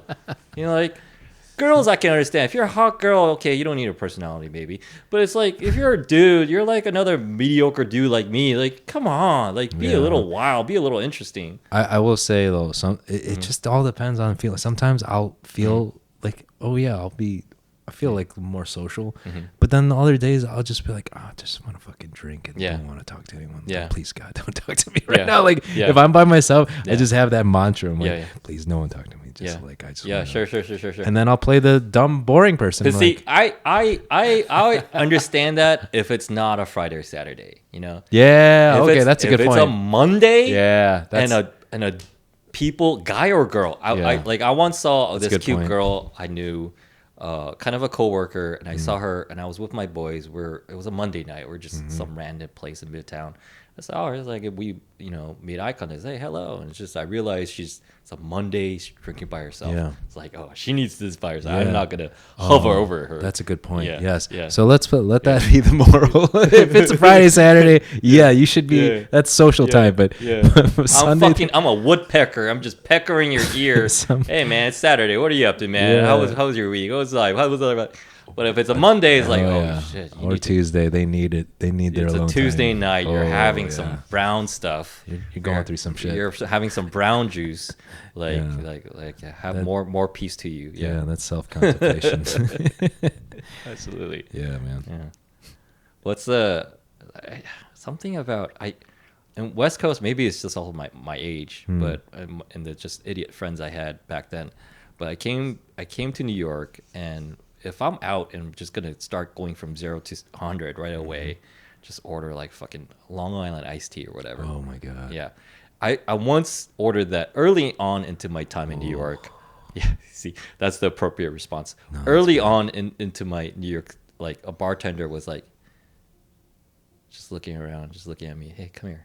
Because I ordered that, right? Long Island iced tea, right? This is my first drink. It's like, it's still light out. It's like 6 o'clock, 7 o'clock, 5 o'clock. He's like, come here. We don't do that here. Okay. It's funny that you bring up Long Island iced tea. Long Island. Okay, this is I have a long history of Long Island iced teas. Tell me. Well, I used to bartend at this shitty dive bar in Chicago, and like the specialty was pitchers of Long Island iced teas.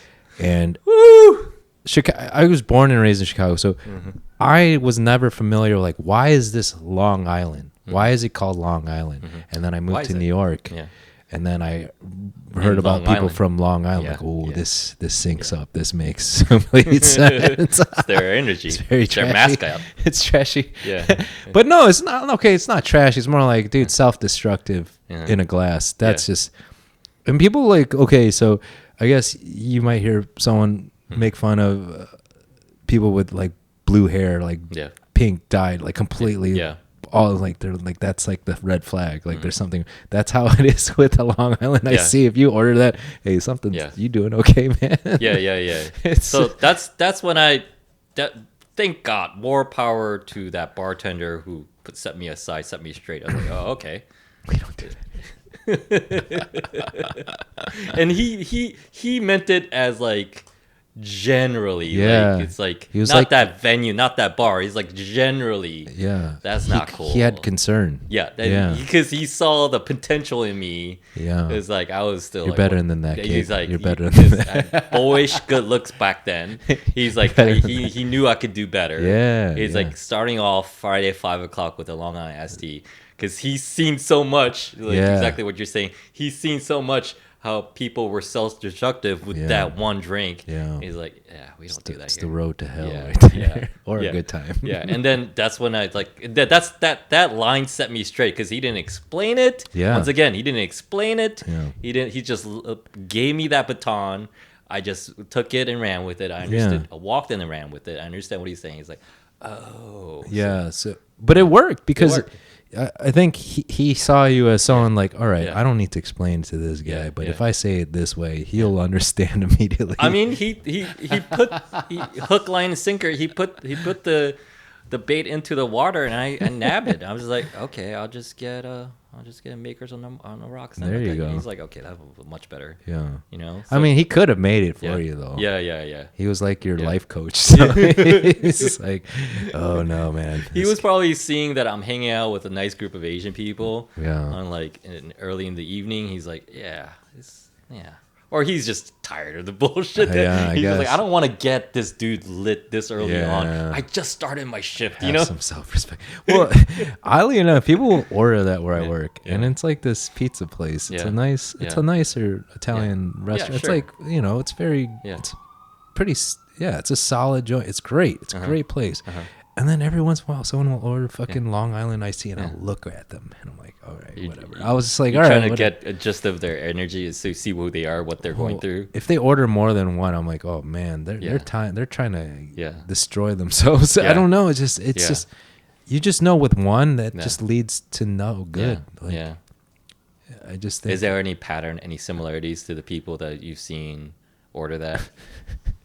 I mean, also though, at the same time, the frugal mind respects that. Because it's like that's like 4 drinks in one. And I'm like, yes, It's exponential. It's like very- 8 drinks in one. It's very economical. It Like is, this it person is. is looking out for their Yeah, wallet. That's yeah. very smart. So it's like Yeah. it's very conflicting inside. Yeah. I'm like, oh man, Yeah. you're crazy, but I respect you're I trying just to want to do 3 hours of drinking in the next 5 yeah, minutes. value maxing. Yeah. right Yeah. there. Yeah. So- The more I talk about it, the more I'm getting thirsty about it. I haven't had one in a while. they're not bad. It's just man, it's just a lot of things Yeah. going on in there. It it's is. it's a very Yeah. it's odd, man. It's And a it- weird and it's a it's that combo too, because you can get rum 151 oh fuck mixed with something else with Coke. yeah And oh it's not shit it's not the same, but it doesn't have. yeah. Yeah. That's the thing. Oh man, I've been making my Long Islands without the rum 51, which is I think essential, right? Yeah, Like- yeah. so I guess people haven't gotten the full Long Yeah, Island that I've yeah, been making, but yeah. there's a lot of booze in there, man. Yeah. But yeah, oh man, Yeah. I remember the dive bar I worked at Uh-huh. that sold pitchers. Uh-huh. I think a friend of mine drank 2 of them, He drank 2 pitchers of Yeah. Long Island SD. or not 2. That'll kill you. Yeah. I think he had 3 full glasses, and he was out. 3 full. I think I made 2. There was a Long Island phase I went through. It was very brief, but I think I only can stand 2 without Yeah. blacking out. See, Koreans have definitely mastered the art of proper inebriation, where because of soju and the somewhat low level toxicity, alcoholness of it, where it's like I've done this only a couple of times, and that's all I need, which is it's just me, people in someone's apartment. They literally had cases of soju stacked up, Oh man. and this is what they do every weekend. I was privy to that one weekend I was visiting them, and it's just soju, and we're just grilling pork on this tabletop stove in the middle of the living room with all the windows open. We're just drinking till 5 and 6 in the morning. Basically, if you pass out, you pass out. Yeah. But we try to do it as esprit de corps, trying to do things together like Koreans always do, as much as possible. And it's just start at 8, ended at 4. Oh my god. Everyone's passed out. It's just we've finished a couple of cases here, and just oh my goodness, I didn't realize the human, not just me. It's just I didn't understand the human body can take this much punishment. Yeah. Well, that's the thing. You need to eat while you're drinking Yeah. if you're a Yeah. marathon. Yeah. If you're in for the long haul, Yeah. that's how you got to do it. You Yeah. can't And just it's a whole nother level of being drunk. yeah. Yeah. I mean, that'll Yeah. pace it out Yeah. well. Yeah. Some people do the wrong way to do it is Yeah. pre-gaming, getting drinks first, and then eating. You're just night's fucked because you're drinking and then you're drunk and you're eating the food to catch up, Yeah. and then you're gonna need to throw that up to drink for round 2. So I've done it, man. It's The wrong order. the best way to do it is dude, same time, Yeah. same time, Same pace, time, yeah. same time. Yeah. Because then it's Yeah. you're on a same pace with Yeah. this. You're playing catch up then Yeah. if you do one before the other. Yeah. Not good. Yeah. Though I don't do that anymore. Yeah. Like the drinking. Oh yeah, me too. I mean, I have liquor everywhere I go. I'm here at home. I was just like, no, I'm just not really. It's not fun. It's not. Celebrate. I'll drink. I'll go heavy when it's like a celebration. Mm-hmm. But like, I finally can. I'm one of those people who actually say they'll have one Mhm. and just have the one. Yeah. It's not a problem anymore. I've The binge is gone. yeah, I've challenged myself to go to events that I really don't care for, Mhm. but I just want to show my face, just get some waters and just leave without even a drop. Yeah, And I was just like, oh, okay, so there's that, it's nice. Yeah. It's nice. Yeah. Although I did. Okay, so I found a pack of cigarettes Mhm. on a street a few days ago, last week actually, and I quit smoking for 10 years, Oh no. and I had a couple of cigarettes So literally last Monday. last Monday you Yeah. had your first cigarette in 10 years. No, I've had like maybe 3 the past 10 years. Wow. But And this then was a how sign. how much did you smoke before you quit? How much did I smoke? I smoked like it would be between like a couple to 10 a day. I wasn't like a pack a day person, thank God. So in that sense, I was like, all right, but it went hand in hand with like drinking, binge course. drinking, Yeah. and cigarette smoke. Yeah. And I was at the tail end where you could still smoke cigarettes indoors, which was kind of cool. Yeah. But looking back on it, I like it this way now. Like the banning smoking indoors is nice. Clothes don't smell like shit anymore. But so I had 2 on Monday, and I haven't had any since. So I figured I think Monday will be my treat day where I'll just have a Monday, couple. your cheat day. Yeah. Yeah, Yeah. because we were talking about Huberman earlier, and it's just like all these like lifestyle, health, fitness gurus and all this shit.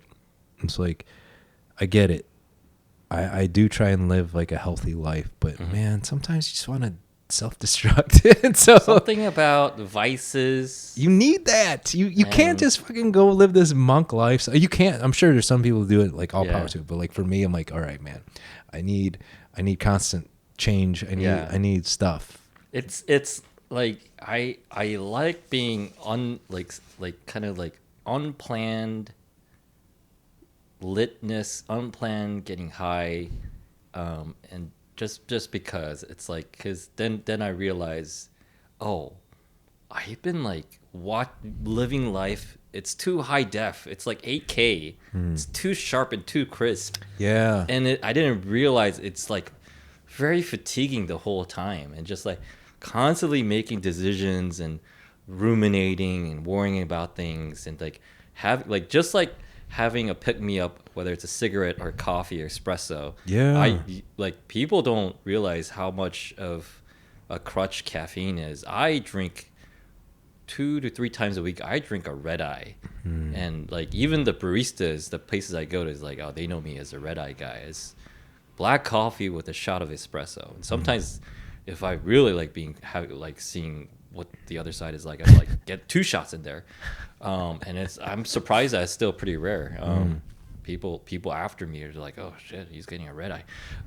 But then I just like smoke a joint, have some edibles. I think I just realized I had some mushrooms left, and I noticed that, oh, maybe I should trip a little bit. But it's like when you do that, or just like go out and have a drink like we were talking about on a Monday night, just kind of like pump the brakes a little bit, and just like kind of like have time to like de-escalate, because you've just like, especially living in New York and trying to do what you do, whatever it is like you're gunning it at 20% throttle. It's like, oh shit, I've been just sprinting this whole time. I didn't realize. Well, I mean, I think, okay, finding that pack of smokes was, I don't know if it was a sign, but I did find another pack previous, like maybe a few months before that. It was like menthols, but I picked it up. It was like my first thing. It's like, oh man, but I ended up putting them back, like just. I picked them up, and then I think 2 days later I just put them. I didn't smoke them. I just left them out. I put them back on the street or whatever. Yeah. And this time around, I found it. I'm like, you know what? I'm gonna smoke these. I don't care. Yeah. And it's because I do take pretty good care of myself. Like Mhm. I exercise, I eat really well. Mhm. I don't really have vice. I have 1 cup of coffee a day. Mhm. I don't go too crazy on the caffeine. Mhm. And so I would live this.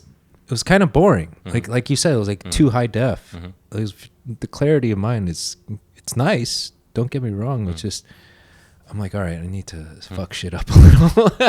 It's just something. I think the voice inside me, like, all right, Yeah. this is a sign. Just fuck it. Because as long as Okay, let the demons come on and play. you Yeah. do need to Yeah. you do need to entertain them for a Yeah. little bit. Yeah. But I just feel like, okay, listen, man, I've lived such like a disciplined Yeah. life for like the last 10 years, Yeah. pretty much. And so, and I'm not saying I did that to achieve, or I thought I was going to get something in life from that lifestyle. But I think that the whole idea of finding the cigarettes, I'm like, all right, you can just chill out on your monk lifestyle. You don't have to fucking, because you know what? Where are you in a rush to?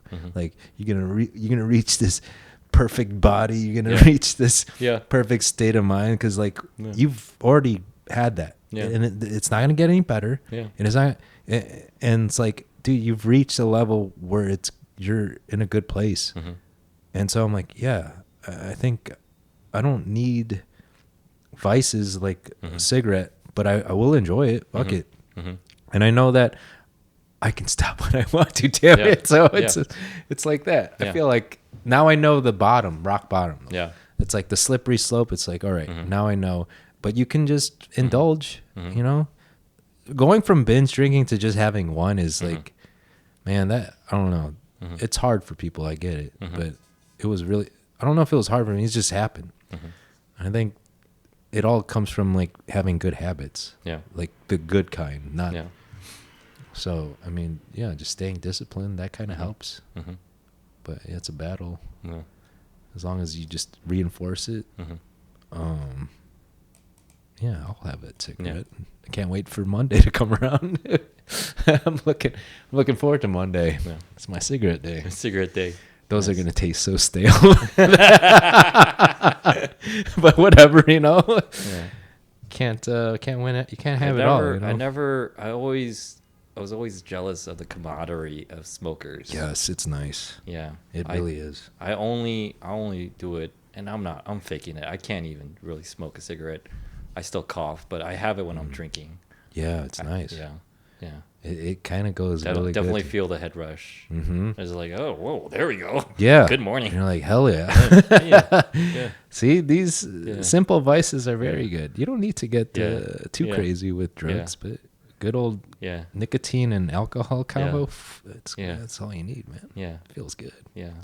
And then my throat will sound like Tom Waits in the morning the next day, and it's like, oh yeah, this is awesome. I sound so cool. I want to do this again. And that's kind of the reason Yeah. why I'm like, oh shit. Yeah. The day after is like Yeah. my voice is so coarse and grave and like Yeah. deep. Oh, I love that. I'm Yeah. like, oh, I wish my voice could just stay like Yeah. that. But then I would have to drink constantly and smoke. I'm like, Yeah. oh, at Yeah. what cost? Yeah. Yeah. Oh. I was I don't know what I took. I love taking naps. Yeah. The other day I How took long do you take naps for? usually anywhere between just closing my eyes for 10 minutes to like, I mean, it takes like, okay, I guess I was tired, so an hour 30 goes by, you know, but then of course then my sleep schedule's all wrecked. Yeah. But that's the chaos I live in. That's the vice I have. The other day, because so what's going on here is this building is like this office management company that manages all our little offices. They're kicking us out. Oh, no. So it's a bummer, but it's reality. I just found out. Everyone just found out Damn. like the other day, this week, and so I spent. You know, for me, it's like, okay, cool. Like I have to find a new space. It's not a big deal for me. If anything, I enjoy that. Like I enjoy looking at going into other buildings and seeing how they have set up and all that stuff. So it's like I spent all day yesterday. Oh wow, it was yesterday. Walked like 22,000 steps yesterday. I just going all over the city, like looking at different spaces. I'm probably going to consolidate and just get like a nice co-working space and all, and figure out my podcasting a little bit later. But after all that walking around, I had a meal, took a quick nap. In that nap, I was like, kind of like my subconscious was like this is a matter of 20 minutes. And my subconscious was like kind of revisiting all the places, but it was also like making up its own buildings, Inception style, Chris Nolan. And it's just like, and then I was looking at a really nice, fancy, smancy co-working space.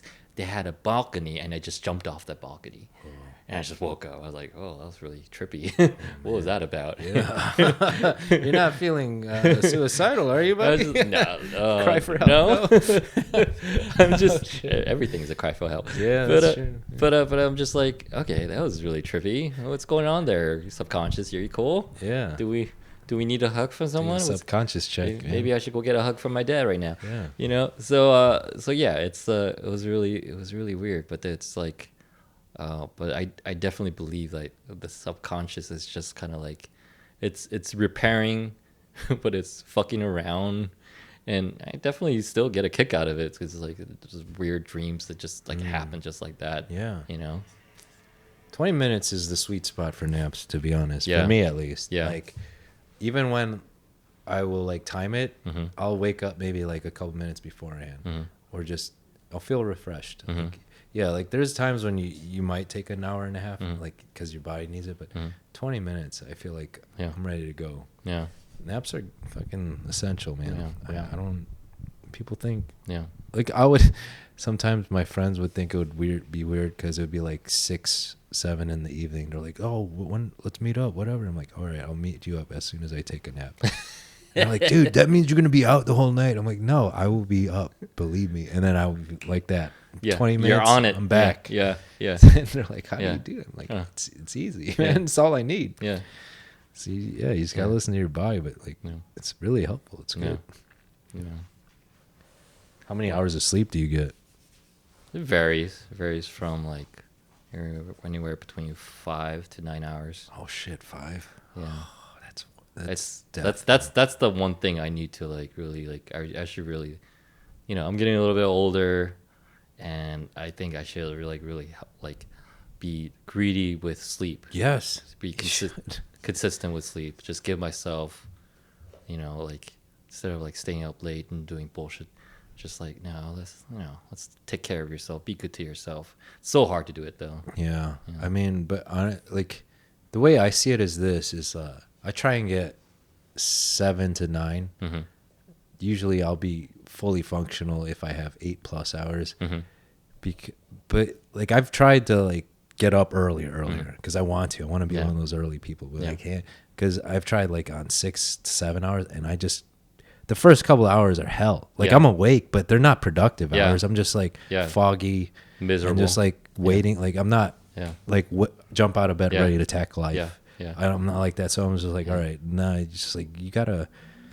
That's what your body's saying. Like, I mean, it could adapt, sure, because I've heard people like you just haven't Yeah. forced yourself. Like, I don't want to fucking force. If I can just take the extra couple hours, I'm gonna go on cruise control. Yeah. And be more comfortable and be able to be more productive with Yeah. my awakeness. I don't. Yeah. I think.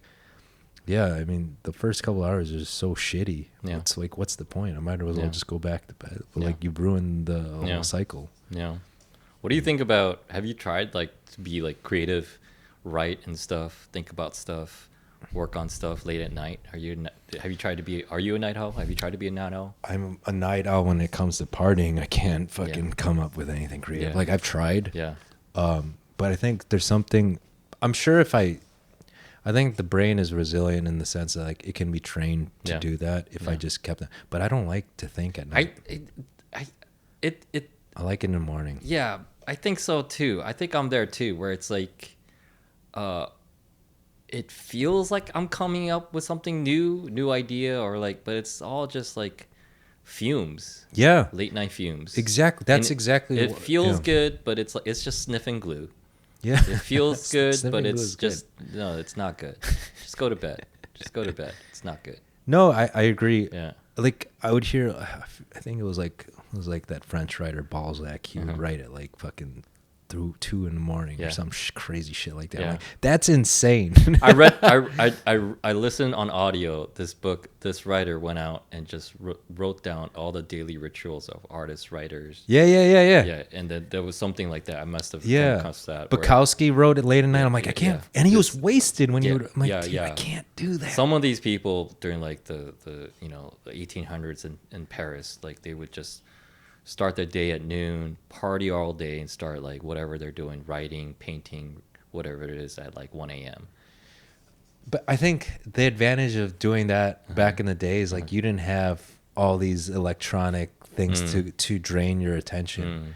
Whereas like if you're in the 1800s, what are you walking Yeah. around having conversations Yeah. and that's it? Yeah. And standing around, you still have so much juice left when you at late at night.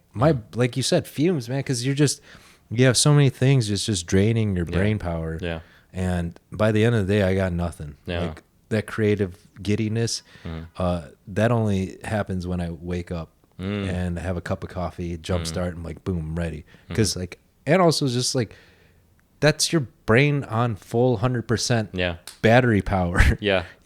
I feel like at the end of the night, it's like Yeah. it's at 10%. Yeah. And then I got nothing for it. Yeah. Like I mean, I could try, but I don't want to, man. I like Your will to live is fresh and it's best in the earliest part of the day. Yeah. Yeah. I'm at 100%, man. That's why I like, and I feel like if you just got to go with what works for you, what feels right for you. Like some people, fine. If you can thrive off of writing at like 10, 11 at night or something, that's fine. Do that. But for me, it's just first thing in the morning. And I feel like a lot of other creatives do like a lot of their writing in the morning. Like I've read so many people that like first thing to do, they have their routine. Like I think, and I'm like, yeah, that makes more sense for me. Yeah. Because then I like having the rest of the day to not think about anything that I want to write. It also makes sense in the sense that do the most important thing to you as soon as you wake up. Yes, absolutely. Yeah. Because, and then that's the beauty of like, or so you got your work. It's almost like doing the hard part of your day first. Yeah. Because then you get to enjoy Yeah, the rest of the day, yeah. and you're just absorbing, experiencing, observing life. Making mental notes, observations. Things are happening in Yeah, your brain. yeah.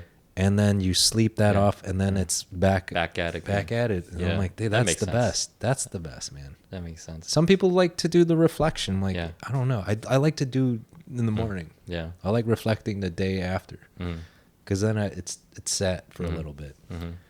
But yeah, no, I'm all about the Yeah. morning routine. I like that. I might have to. Are you a nighttime writer? I'm a nighttime thinker. I'm a nighttime ruminator.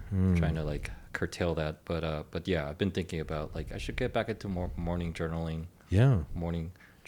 blogging. Well, you know. like what made you think that thought? Like, are you just like hitting a rut, or is this like, did you do it beforehand? You're like, oh, I liked it, and then you just lost your way with that. Yeah, kind of something like that. Yeah. And then now it's like I kind of miss just putting pen to paper, just putting thoughts down on a regular basis, and also with that, just making like short, just little, very short vignette stories that you were saying earlier about what I experienced, and just putting them into a blog format. It's just like, oh, in third grade, something blah blah blah blah, blah happened to me, and just having a collection of that, or just like silly ideas, and that's just like that's just what I have on there, and that's just for fun.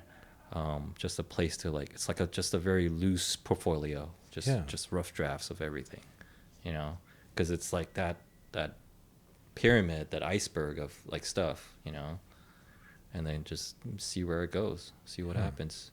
Yeah, the best is just to just do it. Yeah. Yeah. I have this in the morning. I also listen after I listen to my wake up playlist. I listen to morning time. I listen as I'm like going through the day. What's your wake up playlist? I have a wake up playlist, like upbeat songs, whatever. I'm not really a big music guy. That's the only time I listen to music in a day.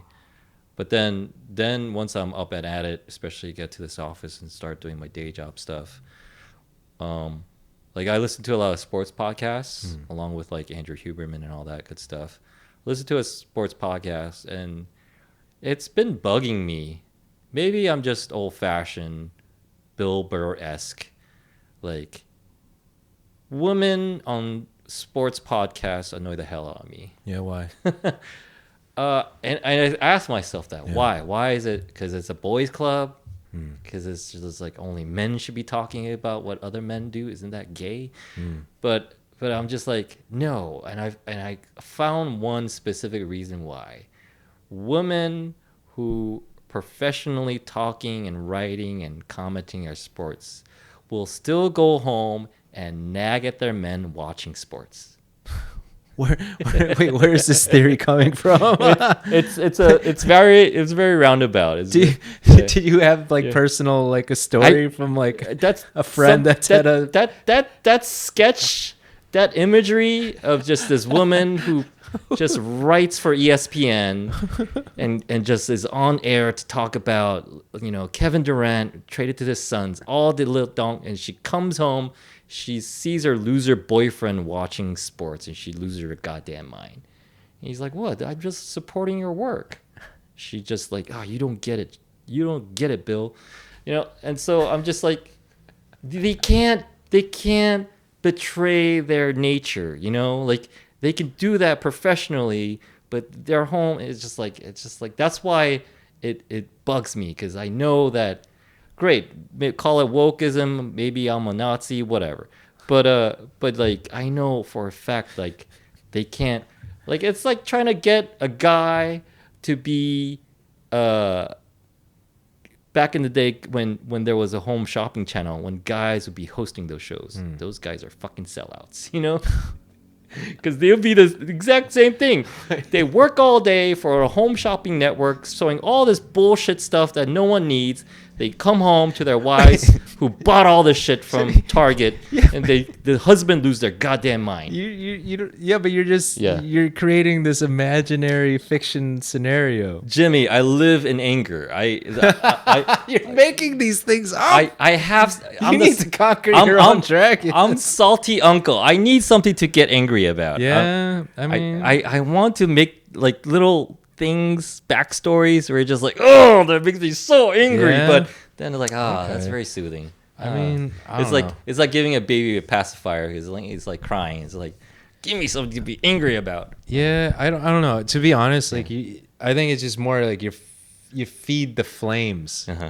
It's like with female sports journalism. Maybe I need a Long Island iced tea. Yeah, but with female sports journalists, like, that's just gonna fuel the flame of like them saying like, see, you know, this is why they can't have anything nice kind of situation. It's like always someone like oppressing them and like putting them down. It's like, no, I believe equality. Yeah, you can do that job, but this is what I don't like about sports journalism. Tell me. You can't quantify, like, there's no who's better. Yeah. Like, you can't just say like, oh, so and so is a better, because there's always opinions. Like, I have opinions like Stephen A. Smith is the worst. Yeah. But like, he's still on air. Yeah. People still watch him. Yeah. Like who's the idiot? Shannon Sharp. Not Shannon Sharp, but like the guy Bayless. Yeah. That guy's Skip an idiot Bayless. too. Like, how are these guys still around? Yeah. And so, you being angry at that, you know, females, like, I'm more angry. Like, these guys are incompetent idiots. How do they still have jobs? You know, like, this is why I don't watch that shit. Yeah, It's because, they bring in viewers, but like for the wrong reasons. Yeah. They like those people that like watching them. They're like, they like watching fucking car accidents too. Yeah. It's Yeah. that's what you want to watch. Like, no, I'd rather watch people like intelligently analyze something. But I don't even like that anymore. To be honest, I think I just stopped. I just watched the sport. Yeah. Because all that other noise, regardless Yeah. of who's saying it, it's all fucking noise. Yeah. Because that doesn't matter. What matters? I like baseball. I don't like watching basketball anymore. To be honest, it's like fucking 3-point contest. Yeah. But like, I'll still watch baseball. I'll still watch football. But like, all the analyzing and all that fucking head, you know, talking heads, like that shit doesn't interest me anymore. Yeah. Because I think it's because I have my own life. I like to just it's like you're at a buffet and you're just filling up on fucking Yeah. all the side dishes, Yeah. and like that's what fucking all that Yeah.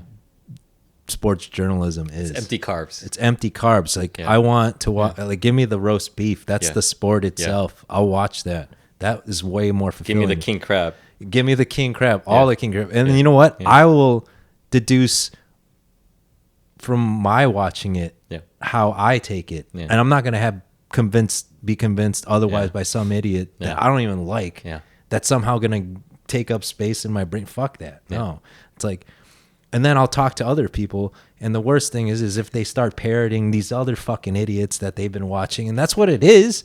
It's just like you don't have your own personal spin on it. It's like I don't want to listen to you because I'm watching ESPN right now through Yeah. your dumb mouth. Like Yeah. that's what it comes down to. It's Yeah. just like it came to a point where I'm like, I can't stand this anymore. Yeah. Because it doesn't matter. Good for you. It doesn't none. Yeah. I mean, I guess you can say nothing matters, Yeah. but like Yeah. that in general, like Yeah. it made me. I used to be such a huge sports fanatic, Yeah.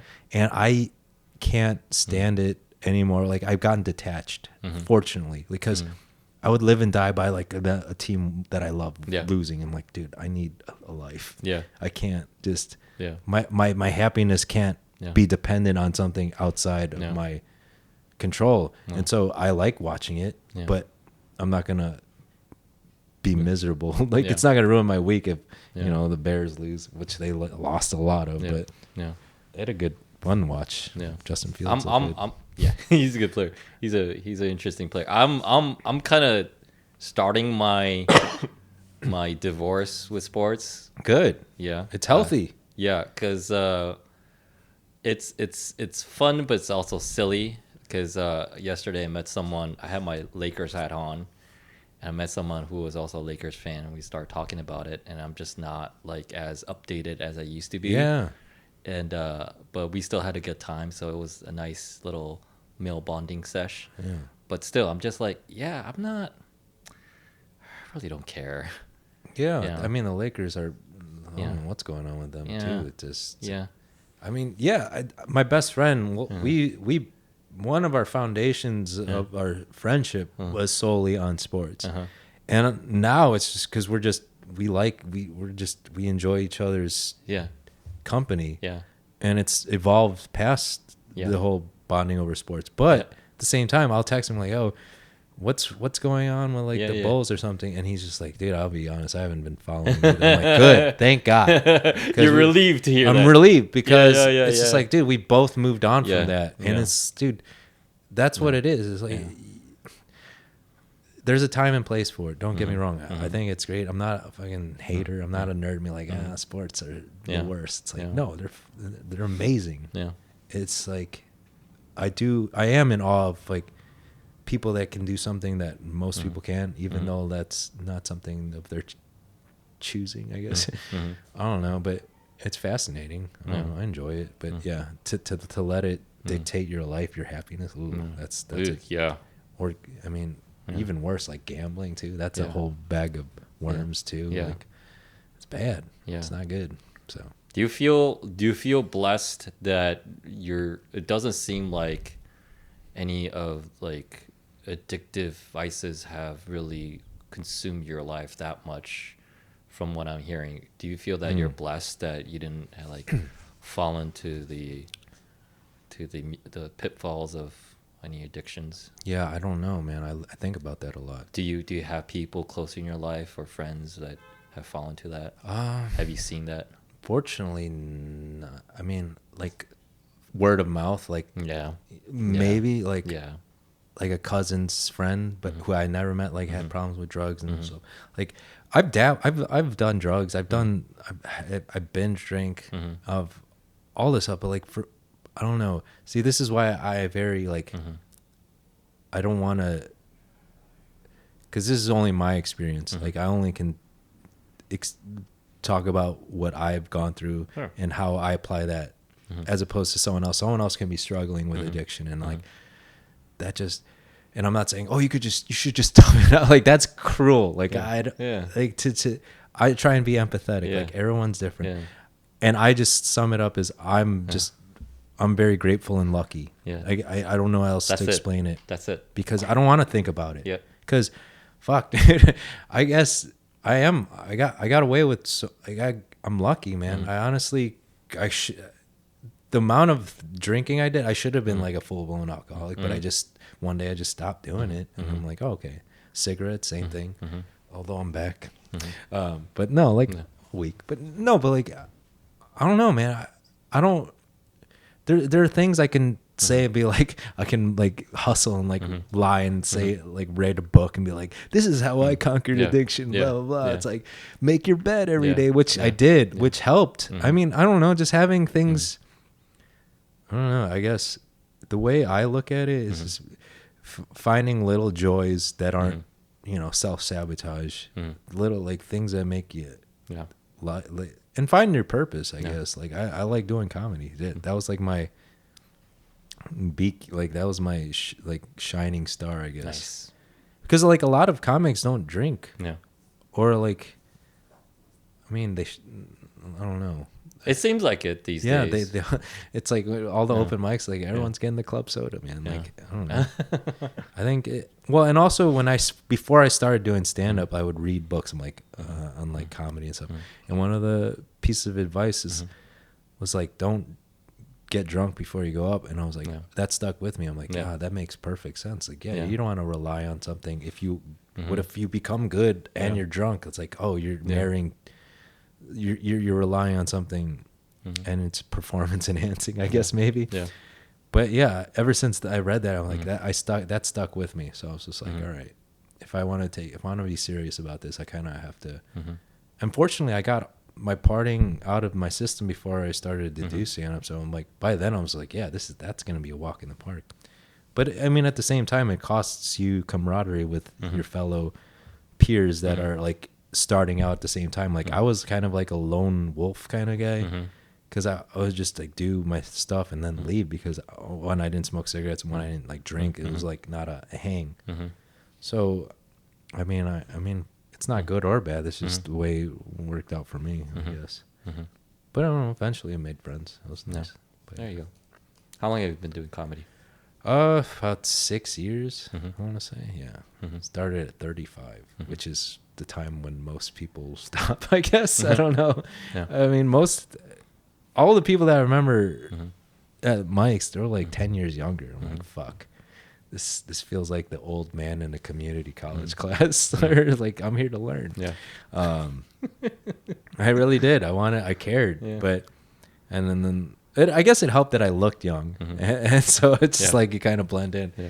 But just the mentality is way different. It's just like when you've lived longer, like, you just, there's certain things that I don't know how to explain it, but You're not there to fuck around. Yeah, You exactly. kind of are, but you're not. Yeah, exactly. Yeah. No, it's true. And it's just like, it's almost like a rerun. Like, I've seen this episode before. I know how this is going to turn out. I'm just going to fucking go home and get sleep. I'd rather have that. Yeah.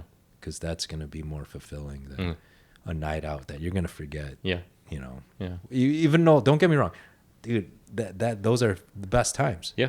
But the best times in my 20s, I don't remember them. Yeah. Because I was fucking getting obliterated drunk. Yeah. And I'll talk to this with my buddies. Like, I can have those. I think now, well, we're about the same age. I'm 42. yeah. So it's like, if I get obliterated drunk twice a year, I'm good. Yeah.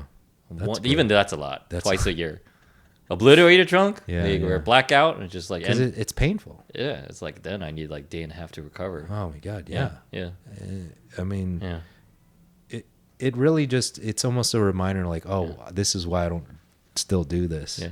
But you still need to do that to Yeah. remind yourself Yeah. why you don't do it. It's a very It's like having a catch-22. strict father figure where they just like slap you up the side of the head for no reason. Yeah. And just like, watch out. Yeah. You know, just do that to yourself. Like, oh, this is why I don't do this. Yeah, right. Yeah. It's fun though at the time. It is. It's so fun. Almost like unprotected sex. You're It like, really this is. is so good at the time, and this then is not good, but it is clearly so regret good. it in the morning. It is not good. It's It so is bad. It is like eating 4 double cheeseburgers all at once. Yeah. Yeah. It's so good at the time. So Yeah. many things in life. It's like, Yeah. man, so many things in life are Yeah. so fun. The first Yeah. beginning, and then Yeah. the third 3/4 of Yeah. it is all like Yeah. disaster. I've tripped on psychedelics maybe like more than a handful of times now. Hmm. Now it's just like, which is nice to do it, but I'm just like maybe resolved. Maybe it's just my bias, but I'm just resolved. It's nothing going to be like the first 2 times I did it. You know, I'm not gonna. Interesting. Yeah. Uh, And I'm okay with that. yeah. I'll continue to trip every now and then, a couple times a year, just to go through that exercise, which is Okay. great. But what were you gonna say? No, but you know how you asked me about what, like, I don't really have addictions or vices. And I'm not saying like taking psychedelics are the answer, but I have taken psychedelics and I don't know. I've heard Pretty damn close to the answers. I've heard studies where that's how you get people off depression and shit. And I'm like, dude, I don't suffer from depression. Yeah. And I don't know. Like I said, everyone should experiment Yeah. is what I'm trying to say. Yeah. It's not for everyone, but I don't know. Yeah, there's a reason why they call it a trip, because you do go somewhere. Yeah. And I think it's necessary for the brain to go there just to know that, I don't know. This is above my thinking level right now. But Yeah. I mean, yeah, I guess I'm just spouting off shit that I don't have any grounded sense of knowledge, but from personal experience, like but I guess it all comes back to like, yeah, I'm fucking fortunate. I don't know. But yeah, but do you feel like the psychedelic taking has helped you curb any type of self-destructive behavior? A little bit. I think it's like getting older, midlife crisis or whatnot, just kind of like having a really, you're uncomfortable at trying to grip your own sense of mortality, that you're getting older. And it's not that I'm getting older, it's like little things like seeing my nieces and nephews getting older. Yeah. I have 2 older sisters, they're getting older, and it's just reciprocating, like they're seeing me now that I'm in my 40s, and they're like, fuck, my little brother's in his 40s, just seeing that in their eyes, so it's like little things like that. It's kind of sad, seeing my parents get older too, and but tripping here and there every now and then, solo or with friends, that's just like it's like it's okay. Yeah. It's like that's the takeaway. It's like everything's okay, Yes. and it's like it's almost like there's no line between life and death. It's like it's just like there was something before. There is something now while you're here, and there will be something after when you're gone, and it's okay, which is like completely harrowing to feel and experience. But then when you have that kind of psychedelic experience and come out of it, it's like, oh, groovy. Yeah. I get it.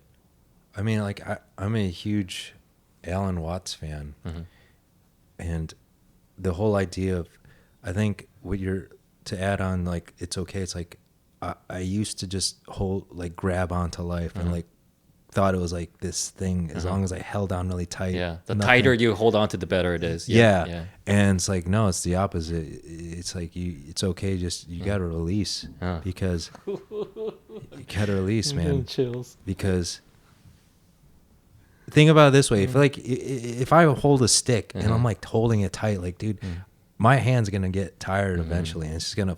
And you know what's gonna feel good? Just releasing that stick. Yeah. And that's kind of been my mentality of like, I'm not a fatalist. I don't want to die, but there's a part of me like, I'm okay either way. Like, I'm scared of dying. Don't get me wrong. Yeah. But at the same time, I'm like, if I go, I go. Yeah. And at the same time, I would be a little frightened. Yeah, of course. But at the same time, I was just like, oh, okay. I've enjoyed what this was. And I think that's what the psychedelics kind of helped see that, where it's just like, man, you see some cool shit. Yo. you see some cool stuff, man. You do see and feel some cool shit. Yeah. man. So I feel like that's that's the top. Yeah. And nothing, not to say it's like to not reach that again is going to be sad. It's just like you've expanded your consciousness to a level of like accepting all the minute Yeah. things that like they don't mean anything anymore. Yeah. So it's almost making it's such an impactful experience where it really makes life kind of be like, oh, it's whatever. It's kind of, it minimizes like the small things. Like it really, I don't really complain about anything anymore. I was just like, all right, whatever happens, happens. Yeah. And you just kind of just, live it, I guess. But yeah, it's pretty cool.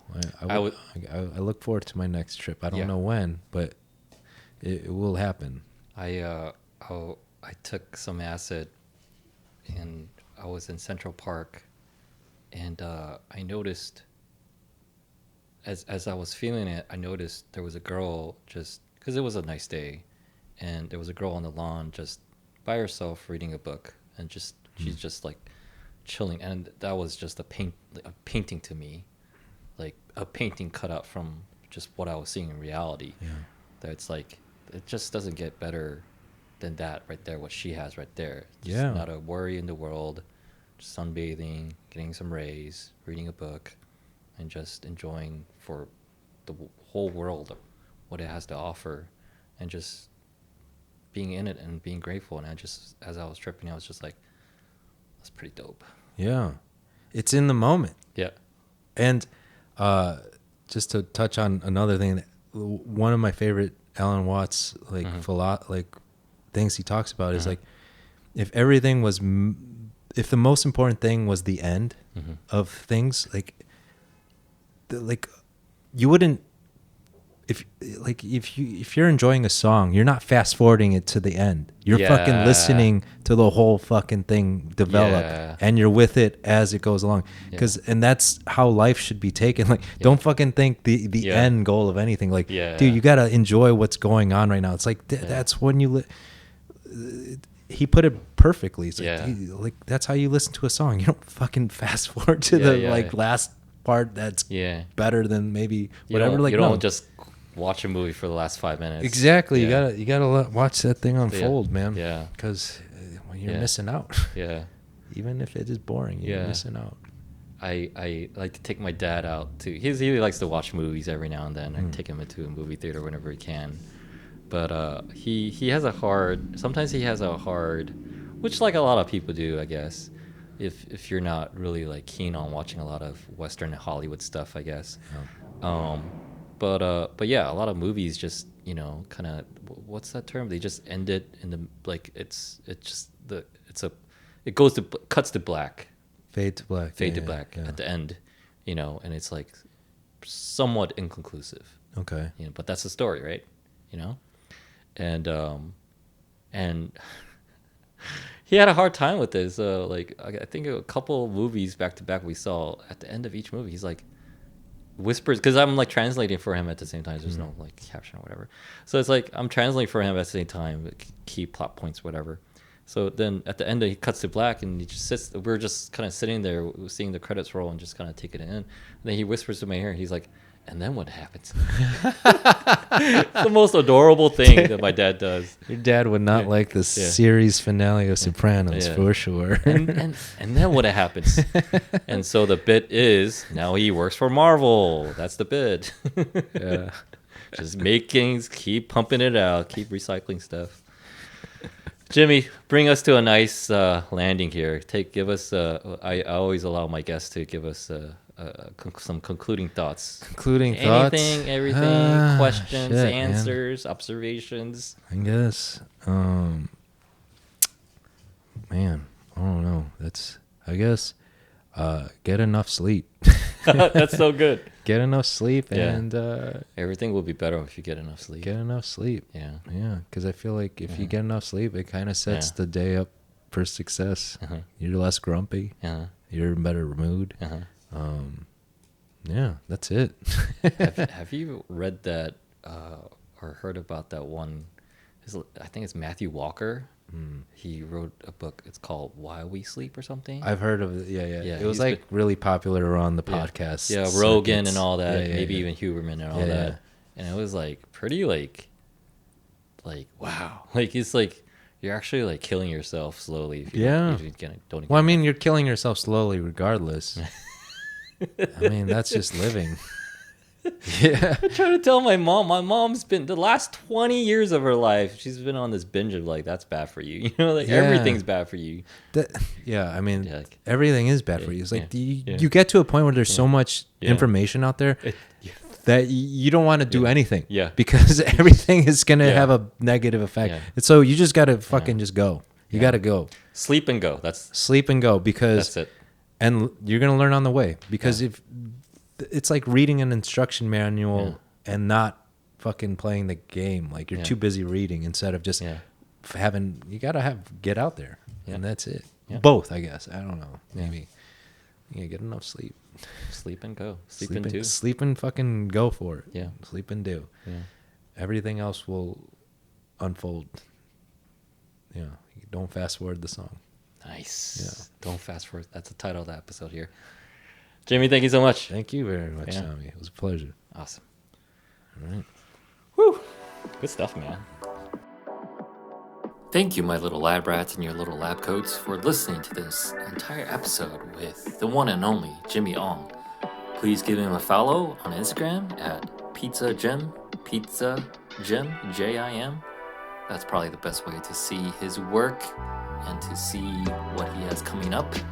Also, for announcements for my own podcast here, I'll probably be going back to weekly reflections. I got a lot going on in my own life, so who knows how much of that I can share. You know, that having a podcast is a double-edged sword. It's a little dangerous because you want to reflect and talk about what's going on in your life, but it's also like, I can't share about who I'm dating, who I'm trying to date, or who I'm imagining dating. Well, I'm like, you know, jerky off to. Ew, that's an experiment. But no, it's a lot less sexy than that. It's just a lot of boring stuff, a lot of boring life stuff that I don't want to really get into on this platform. But we'll see. Maybe I'll take a challenge. And but yeah, just look forward to the weekly reflections. It should be coming back next week, and it should be on the regular for the foreseeable future because I need this. I need to talk. Don't forget to put your lab coats on and go out and experiment.